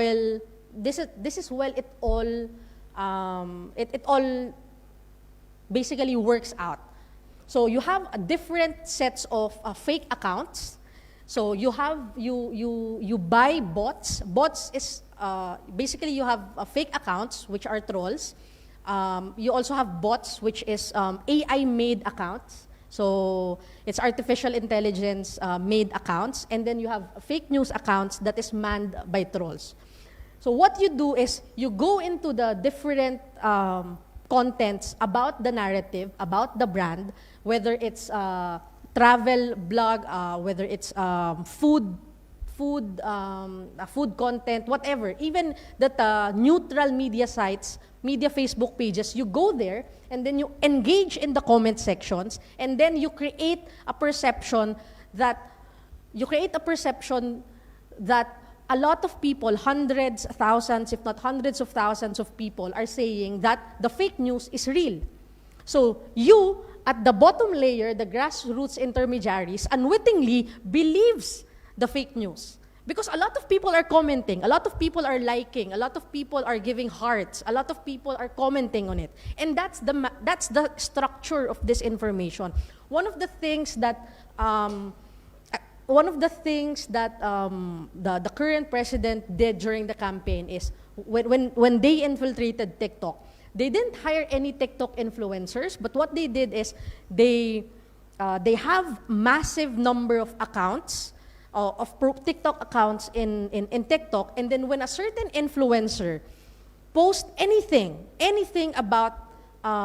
unity, because that was the branding of the president, anything about unity, even if it is not related to politics, what the fake accounts does is they go to that post, they watch it, they comment it, and then all of a sudden that influencer, without having to talk to anyone from the campaign team, will post a lot of things about unity until it comes to a point that they are posting about the campaign branding of the president. That's how sophisticated they are. They didn't need to tell the TikTok influencer, I will pay you this much. They had fake accounts and let the platform algorithm do the work. That's how sophisticated network disinformation is. And for us, at least we are trying. No, basically, this structure, you can categorize it into three main phases. So this is for us how we simplify the life cycle of this information. It starts from message creation, where the narrative and brand is formulated and crafted, and then content production, when the message is turned into a media product. Again, it could be a meme, video, post, blog, short reels, YouTube forms, whatever. And then you distribute the content massively to your through your digital influencers, through your fake accounts operators. And then all of a sudden, a lot of normal people, not trolls, not bots, true Filipino people are believing in that fake news, in that false information. So that's the phases of disinformation in the Philippines right now. So what are we doing? Or what have we tried to respond to these phases of disinformation?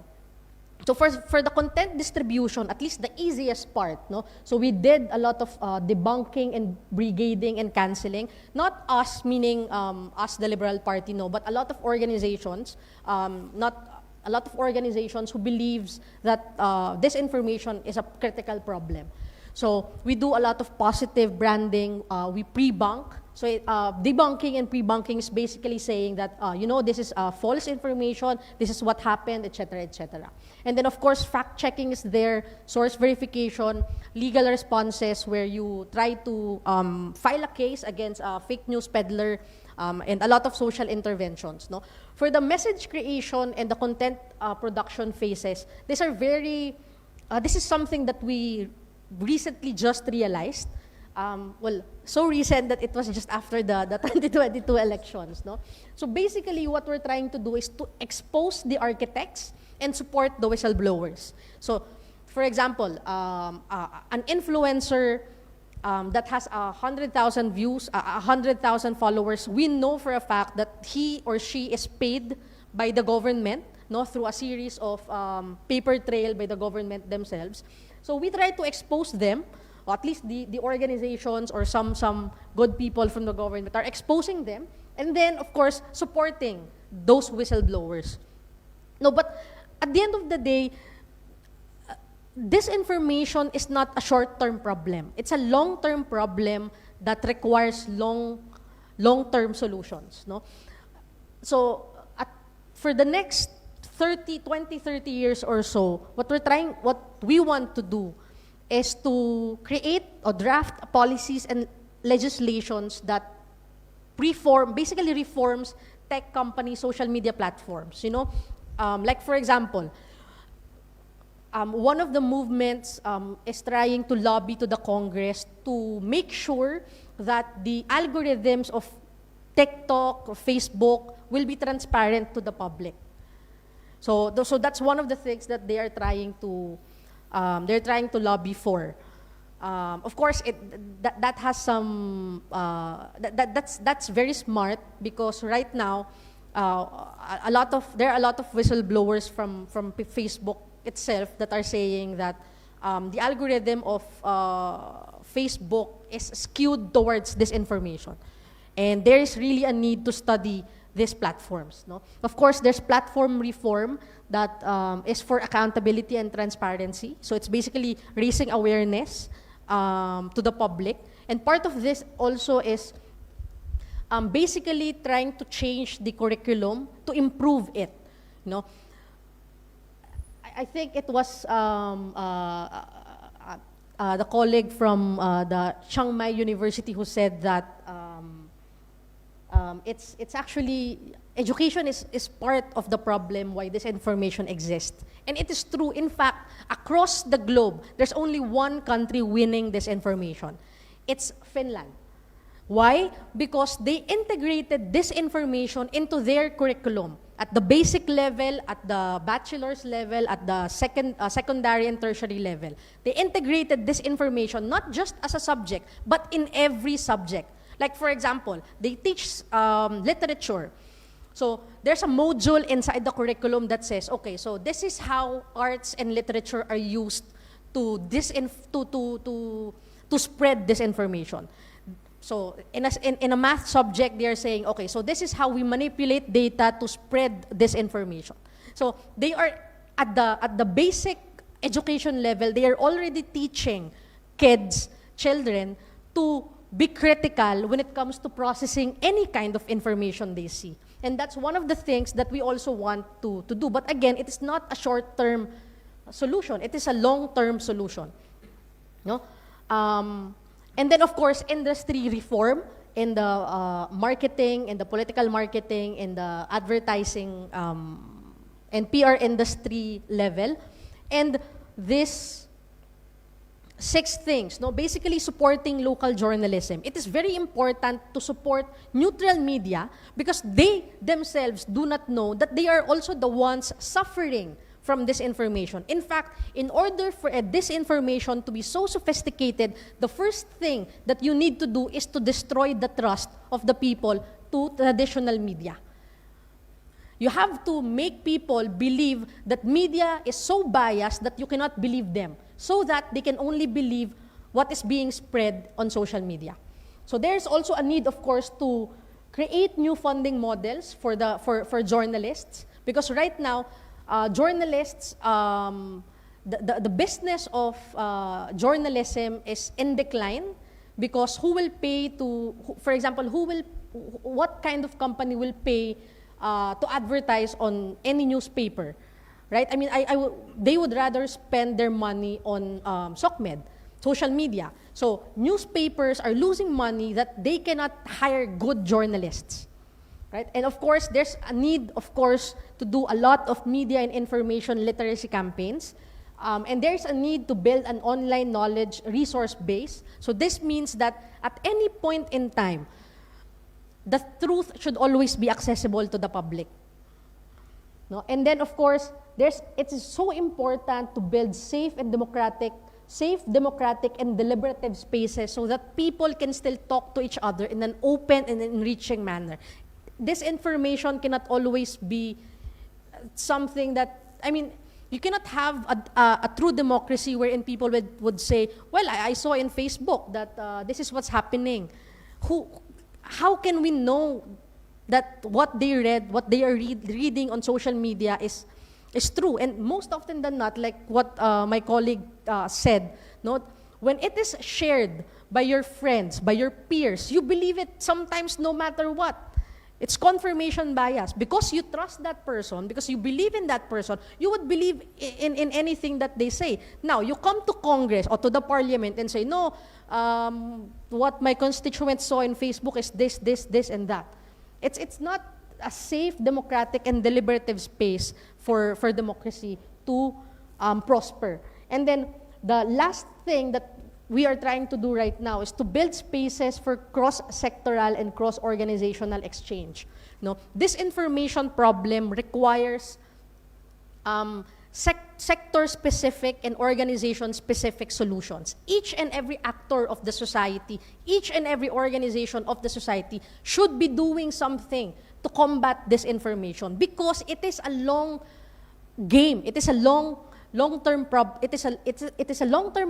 that requires long-term solutions. And these organizations, these sectors should come up with their own solutions and always share with each other what they can do better, what we can do better. And I think that's also one of the reasons why we are here. We're trying to share with you what happened in our country, and hopefully it will not happen in Thailand this coming elections. No, so thank you very much to everyone for listening, and again, thank you very much for the opportunity to share.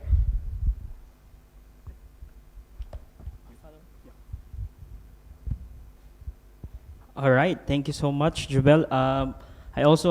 Jiggy. I also have presentation.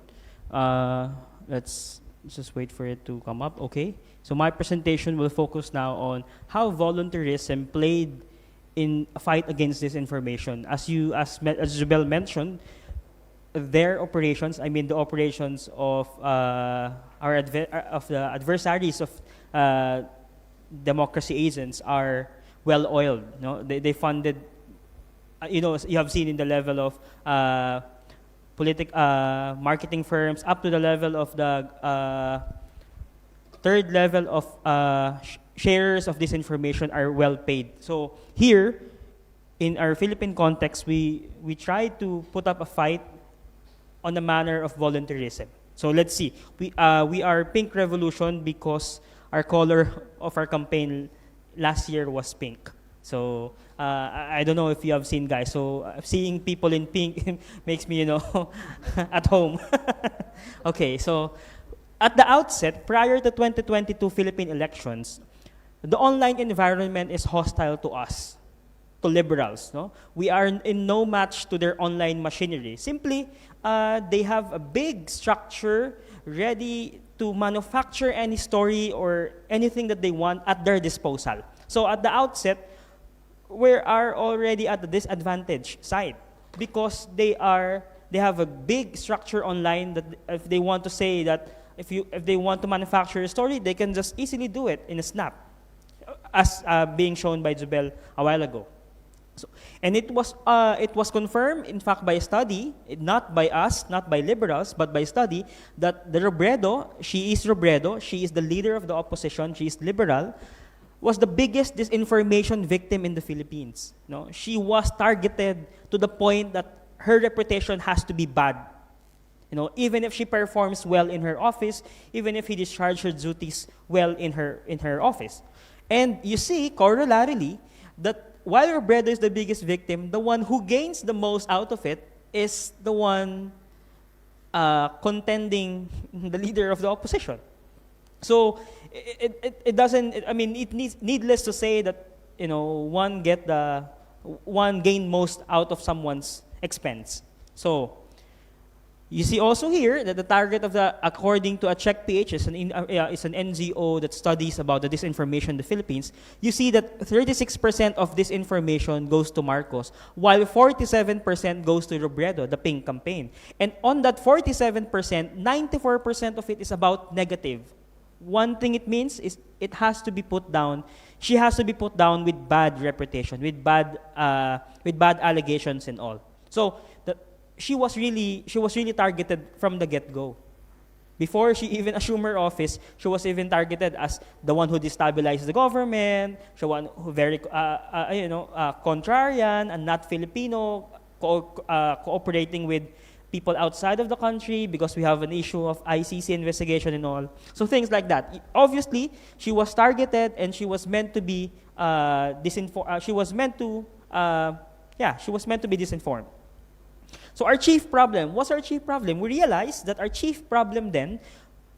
was, or even now, until now, is the wide network and big structure of this information, resulting to a very low share of voice online. Meaning, because of this information, because of the wide network and web of lies online about liberals, about Robredo, about our leader, it resulted into low share of voice. If you have a low share of voice, you have a very few people listening to you. That's what it is. And because you have low people of listening to you, and the other side has big structure and big network, they reach and talk to people on a large scale. The source of information for the people who doesn't know what is this information and all, is only the other side, the one who's getting the bigger pie in the graph. So, still, even if the chief problem is wide network of disinformation, we still find an opportunity for ourselves. We still have to find a way how to combat disinformation because we have an election gearing up. So in the midst of pandemic, we have found out that Filipinos are so hooked in online contents. Let's see how hooked Filipinos are in online contents. In 2021, according to a Oberlo study group, Filipinos spend so much time on a daily social media usage by country, about 248 minutes per day. So they top the entire, in fact, the whole world in terms of media usage, social media usage in 2021. So we love our phones so much as Filipinos. So most of the time, Filipinos spend their time in phones, whether that's in social media. In January 2022, this is according to Hootsuite study group. In January 2022, we topped the average amount of time per day that internet users aged 16 to 64 spending using the internet on mobile phones. We are at top 1, Philippines. We spend 5 hours and 47 minutes every day. That's an average. If you see the worldwide average, that's just 3 hours and 43 minutes. I don't know where Thailand is. Second. Oh, you're next to ours, but we're advanced in 20 minutes or more. But simply, what does it mean? We spend so much time on our mobiles. We use internet on our mobiles. Do you agree? Gen Z and millennial students are here also. I don't know if they agree that you spend so much time in your phones. They're smiling, so I guess they do. In watching vlogs, do you guys watch vlogs? Do you have vlogs? Do you watch vlogs in your idle time? Yes? Okay. Okay. So in 2022, on the same firm, Filipinos topped again the entire world in terms of watching vlogs. We love watching vlogs. Even if it doesn't matter to us, we just it relaxes us because pandemic is will test your mental health. So Filipinos find a way to entertain themselves, and I guess watching vlog is one of them. So you see that we spend 60.4%. It's more than, even if you double the worldwide rate,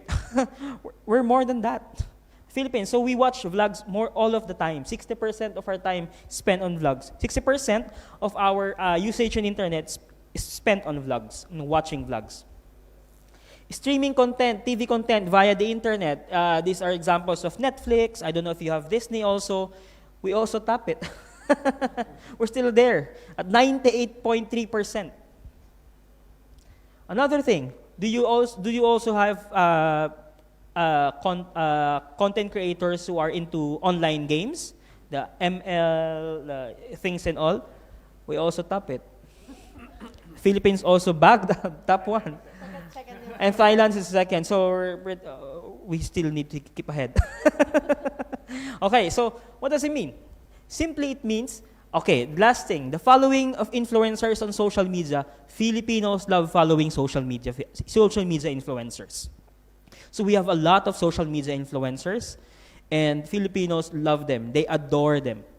No, you see at 51%, the worldwide average is just 22%, 22.6%. Ours is at 51.4%. What does it mean? If in entire Philippines, all the social media creators are followed by 51.4% of Filipinos using internet or their social media. What does it mean? It means Filipinos are so hooked in online contents, they spend their day in internet, so you can only talk to them not in TV, not in radio, but in their phones, in the form of social media contents. That's what it is. That's what we have found. So, in fact, it came to a point that nearly half of Filipinos get their news from internet and Facebook, not on TV, not on primetime news, not on radio that we usually do.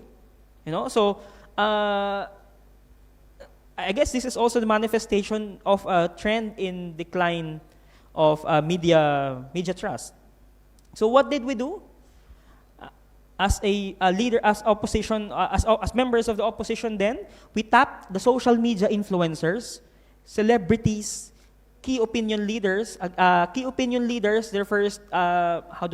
influencers are social media influencers who have huge following and produce daily content. KOL is like the same, but they're kind of different. It means key opinion leaders because they're authority to something. For instance, a chef talking about contents in cooking, baking, and etc. Because he or she has an authority about cooking or baking, he is key opinion leader. So he has an opinion about it. He has an authoritative opinion about it. He or she has an opinion. So that's what it differs from influencers. So what we did, we tapped the social media influencers, the content creators, the celebrities, and KOLs to reach a wider set of audience. So since we cannot defeat the structure at the current moment, what we did was to turn things around and tap these social media influencers because they have huge following, they have wider set of audience, and in order to talk to people that we have not talked to and we didn't used to talk to, we tap them and we ask them to be our volunteers in our campaign. So Pink gains audience online. We have now a bigger set of audience than the usual, but still meager as opposed to our adversaries. So you see more celebrities, musicians, artists, influencers express their support for Robredo run. Celebrities rally behind Robredo as she launches presidential bid. These are all influencers and celebrities and social media. I cannot put it all. It's around 400 celebrities in all. But essentially, they paint the online pink during the day that she announces her presidential bid. So that's how powerful, that's how effective what we did, I guess. So these are the samples of their posts, and these are the samples of celebrities that we tapped. All of them are purely voluntary. We paid no cash or anything. We just give them an idea that you want a better country, join us. If you want to put up a democracy better and truer form, join us. And then we mobilize as volunteer all social media influencers from micro to large influencers, KOLs, celebrities, all pink content creators to one task, to echo the campaign message. That's their task, just to echo the campaign, help us get the message across, help us communicate things that we want to communicate to people that we have not used to talk to. They were our medium to, one, explain in simplest terms the Pink's platform of government. What do we want to aspire? What do we want to achieve in electing Robredo or Pink in government? We allow them to be our medium. We also use them to expand the call for volunteers. And you see, we have seen a groundswell of volunteers across the nation, to a point that volunteers of ours are doing house-to-house campaigning. You know, they knock on doors and campaigning, hello, please vote my candidate, Dipstinda, we can talk about this. They did this online for a month without even, you know, with no usual politics there, that, you know, transactions of paying someone and did this. And we use also them to counter this information head on. They themselves were our parrots. If the other, you know, if the Marcos group were using influencers to be their mouthpiece, we also have that. This time, countering disinformation. Yes, the network of disinformation is way advanced. Their megaphones are gigantic, you know, and their operations are well-oiled versus ours, which is purely voluntary. And the reason, I guess, is, you know, that we lost the election, yet we see that we have understand the problem better, and we have I guess we have concluded that the biggest enemy of democracy is the information, and the challenge to break it down is a sacrosanct duty of every agent of democracy. In Filipino, tuloy ang laban means the fight continues. Thank you so much for inviting us. Okay, thank you very much, Jiggy and Jobelle. นะครับก็ขอบคุณทั้งสองท่านนะครับนะก็ได้พูดถึงเรื่องของข้อมูลข่าวสารที่ไม่จริงนะฮะบางเรื่องก็ตั้งใจบ้างไม่ตั้งใจบ้างนะครับนะแล้วก็ตอนหลังวันนี้คุณจิกกี้ก็แสดงให้เห็นว่าก็มีการเคาน์เตอร์นะโดยการใช้ยุทธศาสตร์คล้ายๆกันนะแต่ก็เป็นเรื่องของ voluntary นะครับก็คือเป็นอาสาสมัครนั่นเองในการที่จะต่อต้านนะฮะหรือว่าเขาเรียกอะไรต่อกรกับข่าวปลอมนะครับก็ผมก็ขออนุญาตนะครับเข้าสู่ช่วงที่2นะครับก็ยังมีเวลาเหลืออยู่นะครับก็จะสอบถามนะครับนะอาจารย์2ท่านนะครับอาจารย์กมลพรกับอาจารย์สุรัชนีนะครับว่าจากงานที่อาจารย์ได้ไปสำรวจมาเนี่ยนะครับนะก็เป็นเรื่องของข่าวปลอม fake news misinformation ต่างๆเนี่ยนะครับของฟิลิปปินส์เขาเลือกตั้งกันไปแล้วในปีที่แล้วนะครับนะของเราก็จะเลือกในอนาคตอันใกล้นี้นะครับก็คงจะไม่เกิน 2-3 เดือนที่จะถึงนะครับก็จะขอสอบถามว่าข่าวปลอมเนี่ยนะฮะหรือ misinformation ต่างๆโดยตั้งใจหรือไม่ตั้งใจเนี่ยมันจะมีผลถึงขั้นเปลี่ยนผลการเลือกตั้งได้เหมือนในฟิลิปปินส์เลยไหมฮะในประเทศไทยจากที่เราดูมาเนี่ยครับ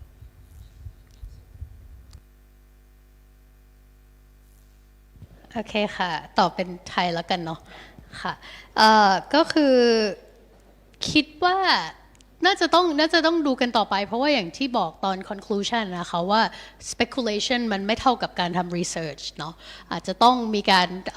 track กันเบื้องต้นด้วยในการ monitor การเลือกตั้งครั้งต่อไปที่เราจะมีในไทยว่ามันจะเป็นยังไงมันจะส่งผลเป็น behavior changing effect จริงๆไหมนะคะแต่ว่าเท่าที่ฟังFilipino counterpart พูดเนี่ยแล้วก็พยายามจะ take note แล้วก็ check box ตามเขาไปเนี่ยก็คือหลายสิ่งที่เกิดขึ้นในฟิลิปปินส์อ่ะมันเกิดขึ้นแล้วในไทยแม้ว่าเราจะรู้ตัวหรือไม่รู้ตัวก็ตามนะคะอย่างเช่นเรื่องของการจ้างอินฟลูเอนเซอร์ต่างๆอันนี้ถามนิสิตดีกว่ามันมีแล้วนะรู้ไหมว่าการจ้างอินฟลูต่างๆเนี่ยเพื่อมาแบบผ่านพรรคการเมืองต่างๆจ้างอินฟลูเอนเซอร์เนาะมาแบบว่าคือเขาก็จะอย่างที่ Filipino counterparts พูดไปนะคะอย่างโจเบลกับจิกกี้พูดไปว่ามันจะเป็นวิธีการที่ค่อนข้างละเอียดอ่อนมากคือเขาไม่พูดเรื่องการเมืองเลยแต่ว่าแบบ sponsor by อะไรอย่างเงี้ยไม่รู้ว่านิสิตเจอบ้างหรือยังระหว่างที่เสพ YouTube หรือโซเชียลมีเดียต่างๆไม่แน่ใจว่าเจอกันอาจจะฝากไว้เป็นกันบ้านก็ได้เพราะว่าเราเจอแล้วอย่างน้อย 1-2 ช่องที่คือก็พอจะเดาได้ว่าเขาถูกแบบว่าจ้างโดยพรรคการเมืองเนาะชาวช่องโอเคนะคะอันนี้ก็อันแรกนะคะอันที่สองก็คือสิ่งที่เจอเหมือนกันแล้วก็เจอใน research ด้วยนะคะแต่ว่าไม่ได้ cover ตะกี้นี้ก็คือเรื่องของpeer influence peer pressure นะคะก็คือว่าคนเหมือนที่โจเบลพูดว่าคนมักจะเชื่อข่าวหรือข้อมูลอะไรที่มาจากคนใกล้ตัวเนาะแล้วอีกแบบหนึ่งก็คือการเชื่อเพราะว่าข่าวหรือคอนเทนต์เหล่านี้มันมียอดไลค์ยอดแชร์ยอดอะไรอย่างเงี้ยเยอะ เนาะเพราะว่าคนเราเนี่ยโดยทั่วไปแล้วนะอันนี้ก็คือเป็น basic assumption ของการพูดเรื่องvoting behavior เลยเนาะถ้าเกิดว่าเรียนรัฐศาสตร์กันก็น่าจะเคยได้เรียนมาพฤติกรรมการเลือกตั้งอะไรอย่างเงี้ยค่ะว่าคนเรามันไม่สามารถที่จะเสพข้อมูลได้อย่างครอบคลุมทั้งหมดอยู่แล้วเพราะฉะนั้นเวลาที่เราการจะ process ข้อมูลต่างๆมันต้องมี information shortcut หรือ skill บางอย่างใช่ไหมคะพอเราเอาคอนเซปต์นี้เนี่ยย้ายเข้ามาใน perspective เรื่อง social media หรือ content อย่างเงี้ยวิธีการที่เราจะดูว่าคอนเทนต์ในนี้น่าเชื่อถือว่าก็คือคนแชร์เยอะใช่ไหมคนไลค์เยอะอันนี้มันต้องน่าเชื่อถือแน่เลยใช่ไหมอันนี้ก็เกิดขึ้นแล้วในไทยใช่ไหมคะอีกอันหนึ่งที่มองว่าน่าจะเป็น point of concern อย่างหนึ่งเหมือนกันก็คือว่าตัว network ที่แชร์ข่าวปลอมในไทยมันแตกต่างจากเขานะมันแตกต่างจากสิ่งที่เกิดในฟิลิปปินส์นิสิตคะ I.O. อยู่ที่ไหนมากที่สุดพูดได้ไหมพี่จี้ไม่พูดละกัน เรารู้กันอยู่นะซึ่งมันไม่เหมือนที่ฟิลิปปินส์ที่มันเป็น advertise เป็น paid influencer คนพวกนี้เป็นอีกรูปแบบหนึ่งเลยซึ่งเป็น dynamic อีกรูปแบบที่เราจะต้องระวังแล้วก็ be mindful ว่าแบบนี้มันก็มีเหมือนกันนะในไทยซึ่งอาจจะไม่ได้เป็น revenue driven purpose ในการที่เขาเลือกแชร์ข่าวปลอมหรือเลือกผลิตข่าวปลอมอะไรแบบนี้นะคะอันนี้คือ3 point หลักๆที่เห็นแล้วก็พยายามเช็คบ็อกซ์ว่าสิ่งที่เกิดในฟิลิปปินส์แล้วเนี่ยมันมีอะไรบ้างที่เริ่มจะเห็นเขาลางว่าจะเกิดขึ้นในไทยนะคะอีกอย่างหนึ่งก็คือสุดท้ายแล้วเนี่ยก็โยงกลับไปที่งานวิจัยเนาะที่มันเริ่มต้นมาจากว่าเราพยายามที่จะดูว่าทำไมประเทศต่างๆในโลกนี้เนี่ยพยายามที่จะใช้ digital literacy ในฐานะ solution ของการ combat fake news ใช่ไหมคะแต่ว่าถ้าดูจากงานวิจัยเราจะเห็นว่ามันไม่เวิร์กเนาะเพราะว่า digital literacy ไม่เท่ากับ critical thinking ไม่เหมือนกันเลยนะคอนเซปต์นี้มันต่างกันมาก Digital Literacy เป็นเรื่องของการ make sure ว่าคนรุ่นใหม่หรือใครก็ตามหรือประชาชนก็ตามเนี่ยมีสกิลมีทักษะในการใช้เครื่องมือดิจิทัลอยู่ใช้โซเชียลมีเดียเป็นไหมอยู่ใช้มือถือเป็นไหมอยู่ใช้คอมพิวเตอร์เป็นไหมใช้ได้อย่างมีประสิทธิภาพไหมแต่มันคนละเรื่องกับการคิดวิเคราะห์แยกแยะเลยเพราะฉะนั้นอาจจะสอดคล้องไปกับที่Filipino counterpart เขาเล่าให้ฟังเรื่องของฟินแลนด์นะคะอันนั้นเป็นเรื่อง critical thinking เนาะเป็นเรื่องการที่จะ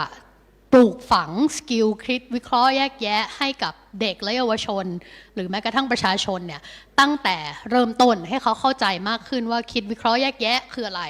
ซึ่งไม่เท่ากับ Digital Literacy เนาะอันนี้เป็นสิ่งหนึ่งที่คิดว่าถ้ารัฐบาลไทยจะเอาไปใช้ก็น่าจะต้องเข้าใจมากขึ้นว่าเวลาพูดว่า Digital Literacy อยู่หมายถึงอะไรใช่ไหมแล้วเวลาอยู่พูดถึง Digital Critical Thinking มันคืออะไรอย่างเงี้ยค่ะอันนี้คือพอยย่อยๆที่โน้ตไว้นะคะส่งต่อให้อาจารย์กมลพรค่ะครับขอบคุณครับค่ะก็ถ้าจะถามว่าผลกระทบเนาะของ MISinformation ทั้งหลายเนี่ยมันจะไปเปลี่ยนผลการเลือกตั้งสำหรับในประเทศไทยเลยได้ไหมคือจริงๆในประเทศไทยบริบทอาจจะไม่เหมือนกับประเทศฟิลิปปินส์เพราะว่าจริงๆอย่างที่ฟังไปอะค่ะของประเทศฟิลิปปินส์เนี่ยเมื่อมี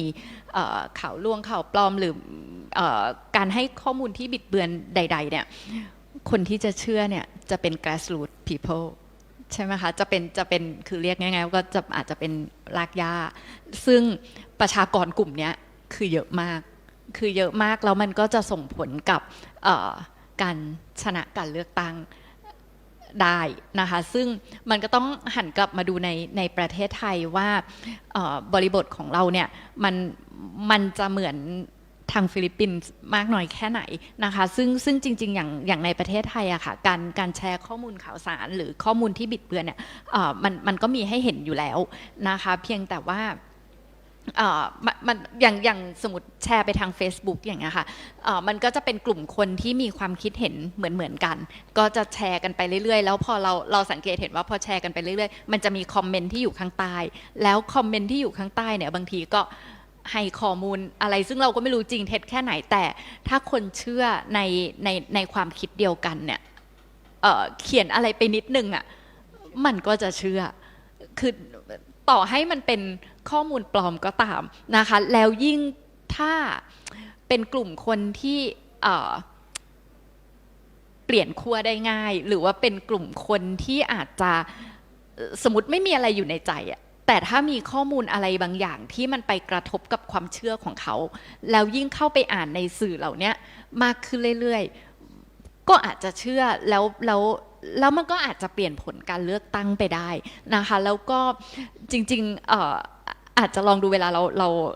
ราค้น Facebook อะถ้าเราค้นอะไรเดี๋ยวมันก็จะออกอย่างนั้นมาเรื่อยๆเ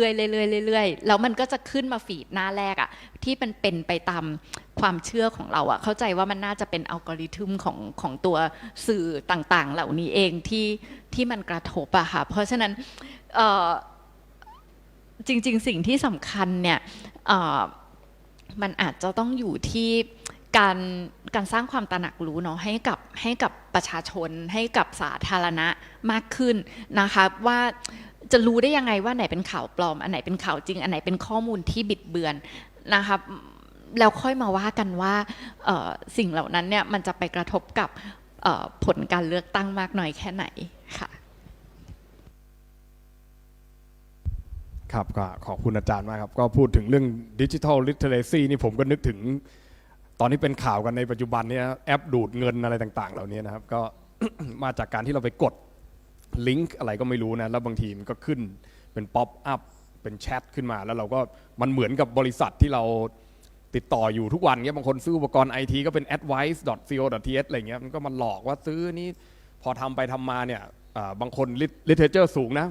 เป็นเด็กรุ่นผมอย่างเงี้ยก็ใช้มาตั้งแต่อายุ 17-18 อย่างเงี้ยก็ยังโดนหลอกเอาตังค์จนได้เลยก็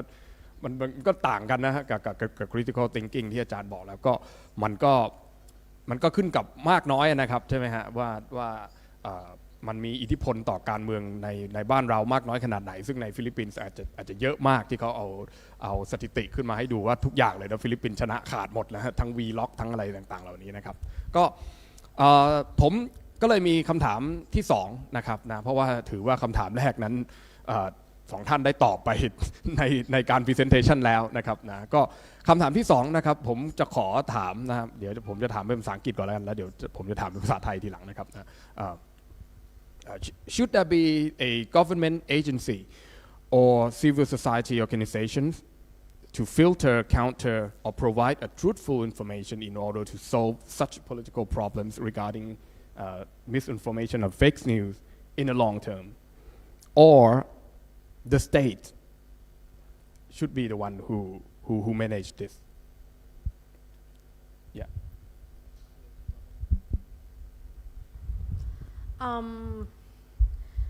I think I 100% disagree that it should be the state. So I'm not gonna say that as my answer. Because everyone who wants to influence anyone or who wants to have power has the incentive to use this information. So why would you give the state, an all-powerful entity, another power to use this information or to say what is true and what is not true, right? I think it shouldn't be just one government agency or just one civil society organization. I think it is the role of each and every citizen to be vigilant, to be critical, to be analytical, because at the end of the day, anything that happens in the political world, right, affects each and every one of us, right? Even, for example, so it should be the duty of each citizen to understand what is false and to not share what is false and to be critical of any information that is thrown his or her way, right? But I would say that the Ministry of Education, or in our case, it's the Department of Education, should do something in order to ensure that the critical and analytical thinking level of its young people, and of its young people, should be taken care of, right? So they will grow up to be critical thinkers who don't believe anything that they see online or anything that they hear offline. So, yeah. I'd also like to add that disinformation is not just a political problem, it's also a communication problem. So, having said that, I see that everyone has to be,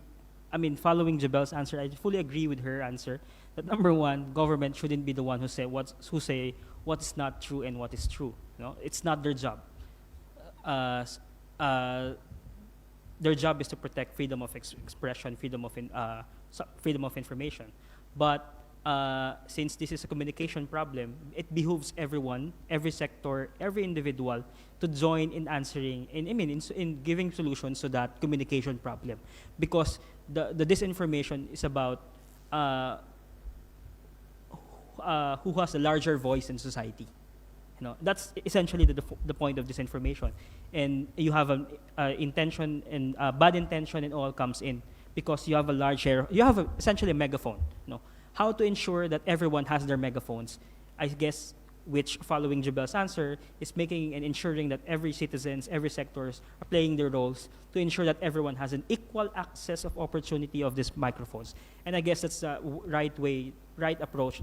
or I'd say liberal approach to do it, equalize the access so everyone would not have monopoly of megaphones on their own. Thank you นะครับก็ขอบคุณนะครับทั้งสองท่านก็ไม่ได้บอกว่าควรจะต้องมีนะฮะก็แจ้งเรียนให้ทราบนิดนึงนะประเทศไทยเรามีศูนย์ต่อต้านข่าวปลอมนะครับนะ หรือว่า fake news center นะเรามี fake news center นะครับนะก็คำถามเดียวกันนะครับกับอาจารย์ก็คือเราควรที่จะมีหน่วยงานของรัฐหรือองค์กรภาคประชาสังคมใดๆที่จะต่อต้านเรื่องนี้ไหมนะครับหรือว่ารัฐเองนั้นควรที่จะต้องออกมาเล่นเองในรูปแบบของศูนย์ในรูปแบบของกระทรวงหรือรูปแบบอะไรต่างๆเหล่านี้นะครับมันจึงเป็นที่มาหรือเปล่าของประชาชนที่สมมุติว่าไม่เชื่อใจรัฐมากๆแล้วอย่างเงี้ยก็เลยต้องมีรายการอย่างพวกโหนกระแสพวกข่าวใส่ไข่ต่างๆเหล่านี้นะผมไม่เคยเห็นเขาเอาข่าวอะไรนอกจากเอาโซเชียลมากางให้ดูแล้วก็บอกว่าเอ้ยมันเป็นอย่างนี้อย่างนี้อย่างนี้นะครับนะครับก็เชิญอาจารย์ครับ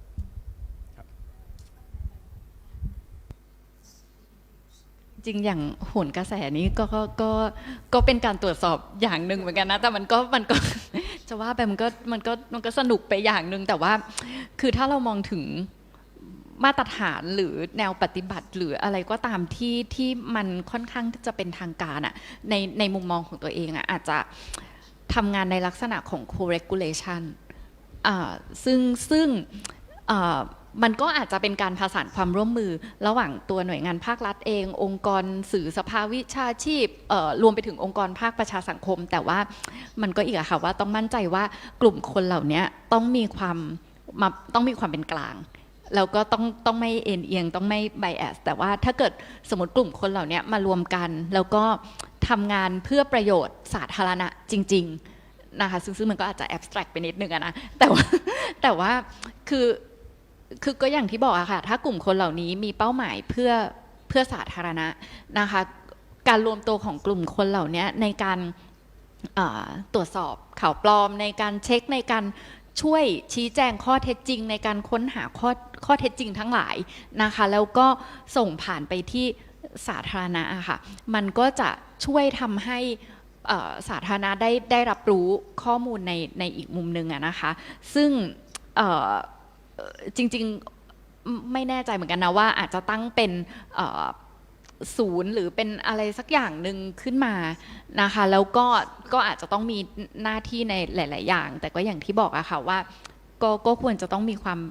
เป็นกลางเพราะเวลาที่ข่าวปลอมหรือว่าข้อมูลที่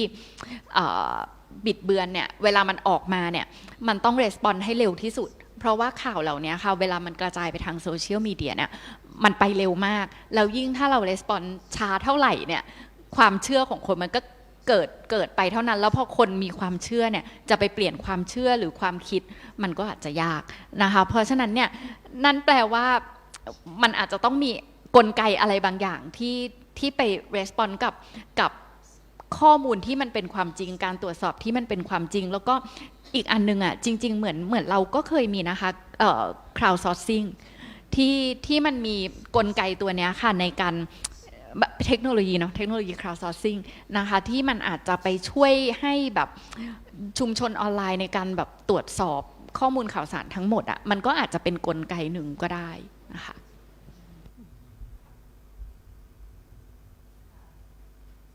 ค่ะไม่ทราบว่ามีใครเคยใช้งานศูนย์ anti fake news center ไหม มีใครเคยเข้าไปดูไหมว่าเขาพูดเรื่องอะไรกันเขา fact check เรื่องน้ำมันหมูแก้รักษามะเร็งยาหยอดตาถังเช่าอะไรอย่างงี้เนาะคืออันนี้คือแค่ speak from experience เนาะว่าการที่เคยได้สัมผัสกับเขาอย่างเงี้ยเขาก็บอกว่า mandate ของเขาเนี่ยมันไม่ใช่เรื่องการเมืองเนาะเขาไม่ยุ่งเรื่องdisinformation หรือ misinformation เรื่องการเมืองนะคะอันนี้ according to them เนาะand to the best of my knowledge I think for our in the Philippines I think you guys have like some independent fact checker website a couple of them right and in Thailand we only have that state sponsored fake news anti-fake news center right but so I think it's also important that maybe we can also find another stakeholder into this situation which is the platform itself right so the platform of course all those content whether it's factual or misinformation is floating on those platforms so why don't we get them involved right and there have been such efforts before just want to share a little bit so in the 2020 elections in the US presidential elections there have been this huge project collaboration between different university like Stanford and different big university and the platform like Facebook and Twitter and other platform as well to track misinformation to basically serve as a ad hoc fact checker regarding presidential elections, right? And they did that, and what happened was that they found that the lag time between the report that they identify fake news and then that content being removed is around 24 to 48 hours. So that's exactly what Ajahn Kamonpon said, right? By that time, the damage already happened. It's already done. People already believe whatever that fake news or misinformation being spread. So that's also another point of concern if we want to rely on platform responsibility, not to mention that they actually seek revenue out of it, right? In the end of the day, I don't know if you guys know, but you're the product of platform. You're not the user or you're not the customer of the platform, right? You are their product. They use your data for a lot of revenue generating activities, right? Sorry to break that to you, right? And then, so I think I just want to wrap up and circle back to what Jobelle said. Maybe, in the end of the day, maybe it comes down to us as individuals, as users, to be vigilant in terms of what and how we behave online, what type of information we consume online, do a little more research before believing. We've done it before, right? Before the emergence of social media, people read newspaper, people did read different newspaper, but now we obtain information so easily that we become lazy. We're just like, okay, this might be true, must be true. Just like the image that I show you, right? That Abraham Lincoln probably said this. We don't know because we don't have time to fact check. It's probably true, right? Just be a little less lazy next time you go on your Facebook or your Twitter and do some research, especially if whatever content fits well with your pre-existing belief, it's probably false, right? And I think that's something really important that people can take away from.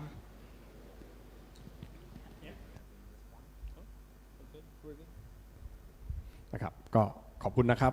ผมสะดุ้ง2ครั้งนะครั้งแรกก็คือที่บอกว่าฟิลิปปินส์เป็นอันดับ1นะใช้โซเชียลมีเดียแล้วอันดับที่2เป็นประเทศไทยนะผมดูโทรศัพท์อยู่พอดีผมสะดุ้งเลยนะครั้งที่2คือที่อาจารย์บอกว่าเราเป็น product นะครับของโซเชียลมีเดียนะครับนะก็ผมกำลังนั่งดูไลฟ์ของพวกเราอยู่นะ เราก็เป็นโปรดักต์จริงๆนะครับนะก็ตอนนี้ท่านในห้องนี้มีใครมีคำถามอยากจะถามวิทยากรสปีกเกอร์ไหมครับหรืออยากจะมีอะไรร่วมแลกเปลี่ยนไหมฮะยกมือได้เลยครับมีไหมฮะ มีนะครับเชิญข้างหน้าเลยก็ได้ครับหรือจะเอาไมค์ไปให้เอาไมค์มาให้ดีกว่าขอเป็นตัวนู้นได้ไหมเพราะว่าครับเป็นไมค์รอง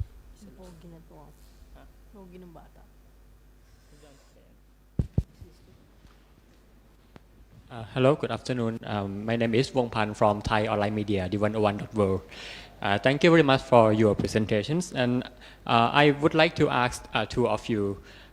I'm really interested in the about the Pink Revolution that run the volunteering to combat disinformation during the election. But I would like to know whether it is still active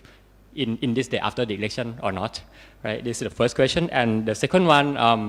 I would like to know what are the role of media in combating disinformation, because as I know during the election there is a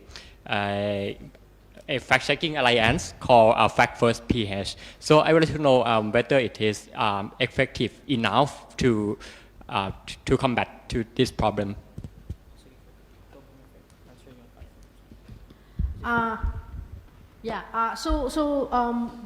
For the pink, the first question is whether the pink movement is still active or not.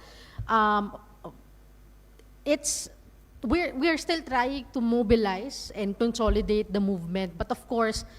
as a nature of a movement, some are inactive, some are more active, some are here but not actually here. So we're trying to come up with activities or basically anything to keep them active, at least for the next coming years. The second question is, what is the role of media in disinformation? Well, the media. You have to understand that in the Philippines there are outright biased medias. These are basically state-owned media organizations, that everything that comes out of there are simply the programs of the government, etc., etc. There are also more neutral media organizations, and there are some organizations that are not government-owned, but are pretty much biased for the government. And the reason is because during the past administration, basically what they did is, number one, they shut down the biggest media organization in the Philippines. Secondly is they filed several cases of one of the heads of an online media, of the biggest online media organization in the Philippines, Rappler, who Maria Ressa, who happens to be the first Filipino Nobel Peace Prize winner of the Philippines. So that action in itself is already a warning to all neutral media organizations. If you don't stop, if you don't portray as good, this is what will happen to you. If we can do it to the biggest media organizations in the Philippines, we can do it to you. So media, as far as media goes, are not as strong as we want them to be when it comes to combating disinformation. But of course, they are doing their best.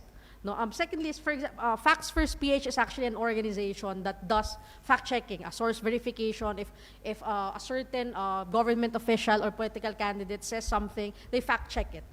But as you can see in the phases of disinformation, it only answers to the content distribution phase. So when the content is already distributed, they fact-check. But like our counterparts from Thailand says,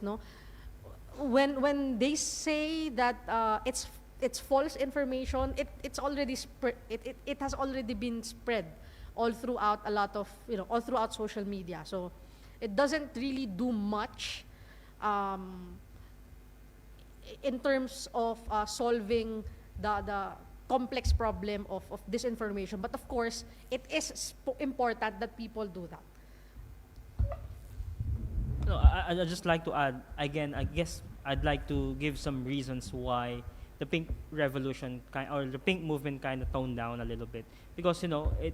as I've said, it was formed on a voluntary basis, meaning it was formed by volunteers. And there are certain limitations when you involve volunteers, because also they cannot spend their entire time and efforts to join with, to be active as they were, because first, the election has gone into results, and number two, we're still gathering up our strength into how can we prepare better, and this time with large set of volunteers coming into fray. I guess that's the reason. Reason why toned down is because volunteer-driven movements or revolutions has its own limitations, because volunteers cannot spend their own time all the time. ครับอาจารย์มีจะเสริมไหมฮะไม่มีครับ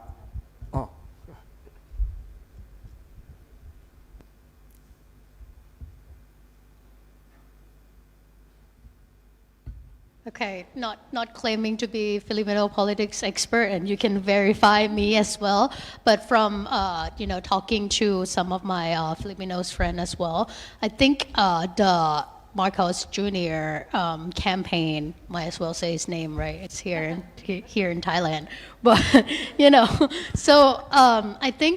it also involved really well articulated long-term campaign. Like his victory didn't come just entirely from TikTok, right? I think from what I've heard from my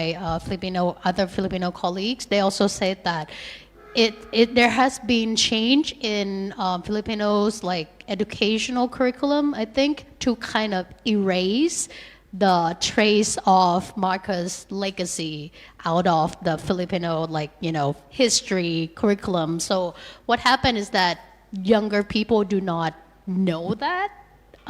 regarding the Marcos family legacy and atrocities, what have they done. So that in turn make it even easier for Marcos Jr. to regenerate his image online as this really cool, uncle and all that, play with dogs all the time and very benign and should be good for, running the office of the Philippines, I think. So it involved other well-articulated layer of political manipulation as well, I feel like. So when we look at the role of social media, we should also consider context as well. And I think that's related to Kun Chachad victory as well, because political context in Thailand during that time, people were just tired of appointed governor, right? We want a new option. So we're looking for option that we can elect for ourselves. And then his choice of running as independent candidate, right, make him even more electable. So we should also take that into consideration beyond their well-articulated use of social media and narrative as well. Just want to add that real quick. Yeah. Okay, thank you. มีท่านอื่นอยากจะถามคำถามอีกไหมครับหรือว่ามีใครอยากจะแลกเปลี่ยนไหมครับโอเคถ้าไม่มีนะครับผมจะขอให้วิทยากรแต่ละท่านนะครับพูดสั้นๆนะครับสัก3 นาทีนะครับปิดท้ายนะครับ ปิดท้ายในวันนี้ไม่ต้องถึง3ก็ได้ครับว่าสรุปแล้วเนี่ยเรากำลังเดินทางไปในทิศทางไหนกันแน่นะครับเกี่ยวกับเทคโนโลยีต่างๆโซเชียลมีเดียที่เราจะใช้กันอยู่ทุกวันนี้แล้วก็การเกิดขึ้นของ MISinformation ที่มันมีอิทธิพลต่อการเมืองและก็ชีวิตเรามากขนาดนี้ครับขอเชิญอาจารย์สุรัชนีก่อนครับคุณภูริพัฒน์ไม่บอกก่อนจะได้เก็บไว้พูดตอนแรปทีเดียว แต่ว่าก็เท่าที่พูดไปตะกี้ล่ะค่ะว่ามันก็มีเนาะบทบาทของโซเชียลมีเดียที่เราต้องจับตามองแต่ว่าอย่างที่บอกว่าในไทยมันยังไม่ได้มี reference point เราไม่ได้เลือกตั้งมาหลายปีแล้วเนาะมันก็เป็นอาจจะเป็นหนึ่งในวิธีการที่สามารถที่จะ manipulate election result ได้แต่อย่างที่บอกว่ามันก็ยังไม่ได้มีงานวิจัยหรือ research อะไรที่จะมา back up ตรงนี้นะคะทั้งหมดมันก็ยังเป็นเรื่อง speculation อยู่ไม่เหมือนกับฝั่งฟิลิปปินส์เขาที่มันมีผลออกมาแล้วให้เราได้เห็นจริงนะคะก็ ขายเลยว่าอยากจะคิดจะทำงานวิจัยอันนี้อยู่เหมือนกันนะคะก็ว่ากันไปนะคะแต่ว่าก็อย่างที่บอกว่ามันดูมีเขาลางแล้วว่า โซเชียลมีเดียเนี่ยจะเข้ามามีบทบาททีนี้เนี่ยในฐานะ voters เนาะหรือ potential voters เนี่ยเราก็น่าจะต้องมาhopefully ว่าสิ่งที่เรามาคุยกันวันนี้เนี่ยน่าจะทำให้ทุกคนได้เข้าใจเพิ่มมากขึ้นว่าไอ้เขาลางที่ว่านี้มันมีอะไรบ้างแล้วเราจะเช็คลิสต์มันได้ยังไงแล้วเราจะสามารถที่จะป้องกันไม่ให้มันมาเกิดขึ้นกับเราใช่ไหมหรือว่าคนรอบๆตัวเราว่าเราจะทำยังไงให้เรามีภูมิคุ้มกันกับเฟกนิวส์ต่างๆมากขึ้นจริงๆไม่ใช่แค่เรื่องเฟกนิวส์เกี่ยวกับการเมืองอย่างเดียวในช่วงระยะเวลาการแคมเปญเนาะอาจจะเป็นเฟกนิวส์ในลักษณะอื่นๆด้วยไม่ว่าจะเป็นเรื่องของสุขภาพความปลอดภัยอะไรต่างๆแบบนี้ที่จริงๆโดยรอบแล้วเนี่ยเราก็ต้องระวังแล้วก็เข้าใจมันมากขึ้นโดยการพัฒนาสกิลการวิเคราะห์คิดวิเคราะห์แยกแยะของตัวเองให้มากขึ้นอย่างเงี้ยค่ะประมาณนี้นะคะอย่าเอาน้ำมันหมูไปหยอดตาเนาะanti fake news center กล่าวไว้นะคะค่ะขอบคุณค่ะครับเชิญอาจารย์กมลพรครับค่ะก็อย่างที่บอกไปแล้วนะคะว่ายุคหลอมรวมเทคโนโลยีการเข้ามาของสื่อใหม่เนี่ยเราหนีไม่พ้นยังไงเราก็หนีไม่พ้นแล้วก็จริงๆเราทุกเจเนอเรชันเลยมันไม่ใช่แค่แบบ Gen X Gen Y Gen Y Gen Z ที่จะสนใจเทคโนโลยีลองดูแบบ Baby Boomers แล้วก็รวมไปถึง Gen X อ่ะก็พ่อแม่เราอ่ะใช้ไลน์ใช้อะไรเยอะแยะมากมายเราหนีไม่พ้นเลยนะคะเพราะฉะนั้นเราก็จะหนีจากข่าวลวงข่าวปลอมหรือการให้ข้อมูลที่บิดเบือนไม่พ้นเช่นกันนะคะเพราะฉะนั้นเนี่ยใดๆก็ตามอ่ะจริงๆยังอยากให้ความสำคัญกับการสร้างความตระหนักรู้นะคะให้กับกลุ่มคนทุกกลุ่มซึ่งการสร้างความตระหนักรู้มันอาจจะเกิดขึ้นไม่ได้ภายในแบบวัน2วันอาทิตย์2อาทิตย์มันอาจจะต้องใช้เวลานะคะเพราะฉะนั้นมันอาจจะมีกลไกอื่นๆที่จะช่วยสร้างความตระหนักรู้ให้มันเร็วขึ้นนะคะอาจจะใช้สื่อต่างๆใดๆก็ตามอย่างฟิลิปปินส์ NGO เขาจะเข้มแข็งมากแต่ในบ้านเราเนี่ย NGO อาจจะไม่แข็งแรงเท่านะคะก็อาจจะต้องกลับมาคิดค่ะว่าทำยังไงจะสร้างความตระหนักรู้ทำยังไงที่จะให้กลุ่มคนต่างๆอะค่ะหรือว่าสาธารณะเนี่ยร่วมกันตรวจสอบข้อเท็จจริงการให้ข้อมูลข่าวสารที่ถูกต้องแล้วก็รอบด้านมากขึ้นแล้วก็มันก็อาจจะเป็นกลไกหนึ่งแล้วก็อาจจะเป็นตัวช่วยที่ทำให้การเลือกตั้งมันสมบูรณ์แบบมากขึ้นค่ะโอเคครับขอบคุณครับ you and concluding remarks a little bit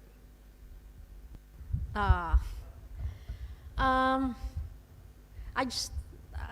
I really there's a lot of things that were unpacked in this in the past 2 hours but again just a reminder to everyone to always be vigilant, especially for students and young people. Always be vigilant, always participate, and always engage other people. The youth of today are the most digitally savvy, digital savvy and tech savvy people in the society. So you have to use that to your advantage and not let political actors use your skills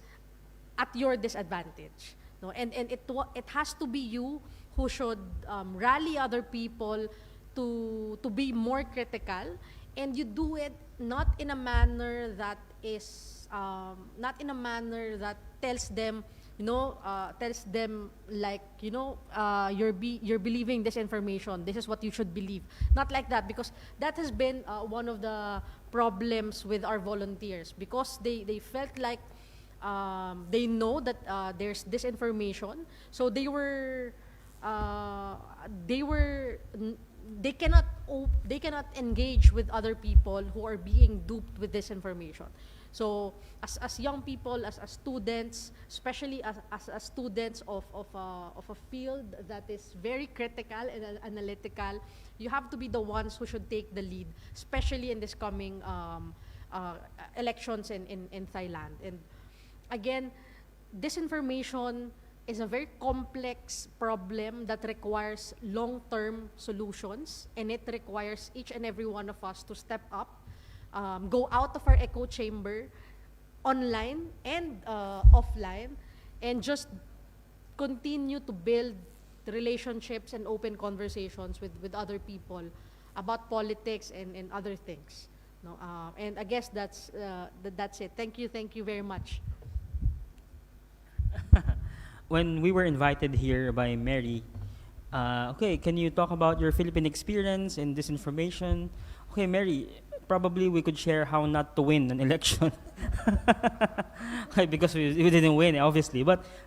I guess our takeaway to our experience and to today's conversation is disinformation is really the biggest threat to our way of living, to our democracy, to our institutions, to our systems. And if we allow this information to, how do you say it, prosper and domesticate us, it will dilute discourse, open debates, enriching debates. And if there's no debate or discourse, there's no democracy. Maybe it will come to a point that you will have no access to your social media. And have you imagined that? Because of this information that you allowed, because of information lingering online, it came to a point that you have no access anymore to it. I mean, it's just a possibility, but what I'm saying is, it's still the one under attack here. Probably you might not feel it personally, but you have to feel it for your institutions, for your country, for your democracy, or however you call it, or whatever the form of it is. So I'm just saying that you have to claim back the information, the infodemic, the flow of information in the society, and just simply equalize the access to megaphones to microphones, because if there's no such thing, if one dominates the share of information online or in the society, there's no debate and there's no discourse. And in doing that, I really believe that we have to zero in on the side of the user. Meaning, what I'm trying to say is, when you strategize things to counter this information, you consider the media diet of a user, his or her social media diet, when he or she is active, when he or she is present, what his or her patterns online, characters, what does she do, what does he or she adds what does she or he adds into Lazada or buy into Shopee and everything. I mean, you have to study the social media diet of an individual, of users, or basically our online people, to know and to really counter it at the grassroots, at online grassroots level. I guess if that makes sense, I guess that's what I wanna try say. Okay, thank you very much นะครับครับก็ขอบคุณนะครับทุกท่านมากนะครับก็ผมก็ขออนุญาตประชาสัมพันธ์นะครับงานของเราอีก2ครั้งนะครับคือในวันพฤหัสที่9กุมภาพันธ์นะครับก็จะเป็นการสนทนาว่าด้วยการใช้นวัตกรรมเทคโนโลยีกับการเลือกตั้งนะครับก็วิทยากรก็จะมีดร.สถิธร ธนานิธิโชติคุณยิ่งชีพอัชชานนท์นะครับอาจารย์เอกวีมีสุขนะครับดำเนินรายการโดยคุณขวัญข้าวนะครับและวันศุกร์นะครับที่17กุมภาพันธ์นะครับ2566ก็จะเป็นการสนทนาว่าด้วยจับตาสถานการณ์เลือกตั้ง66นะครับวิทยากรจะมีรองศาสตราจารย์ดร.ประจักษ์ก้องกิรตินะครับผู้ช่วยศาสตราจารย์ดร.ตรินไอยรานะครับแล้วก็รองศาสตราจารย์ดร.ธนพันธ์ไล่ประกอบทรัพย์นะครับและดำเนินรายการโดยดร.ชายชัยชิดนะครับก็ท่านใดสนใจนะครับก็สามารถติดตามได้นะครับทั้งที่คณะรัฐศาสตร์มหาวิทยาลัยธรรมศาสตร์แห่งนี้และก็ทาง Facebook Live นะครับทั้ง2เพจของเราที่กำลังไลฟ์อยู่ในวันนี้นะครับก็วันนี้ก็ต้องขอบพระคุณผู้เข้าร่วมนะครับการสนทนาทุกคนในวันนี้แล้วก็วิทยากรทั้ง4ท่านนะครับอาจารย์กมลพรอาจารย์สุรัชนี Jobelle and Jiggy นะครับthank you very much and I will see you again next time นะครับขอบคุณมากครับเจอกันใหม่ครับสวัสดีครับ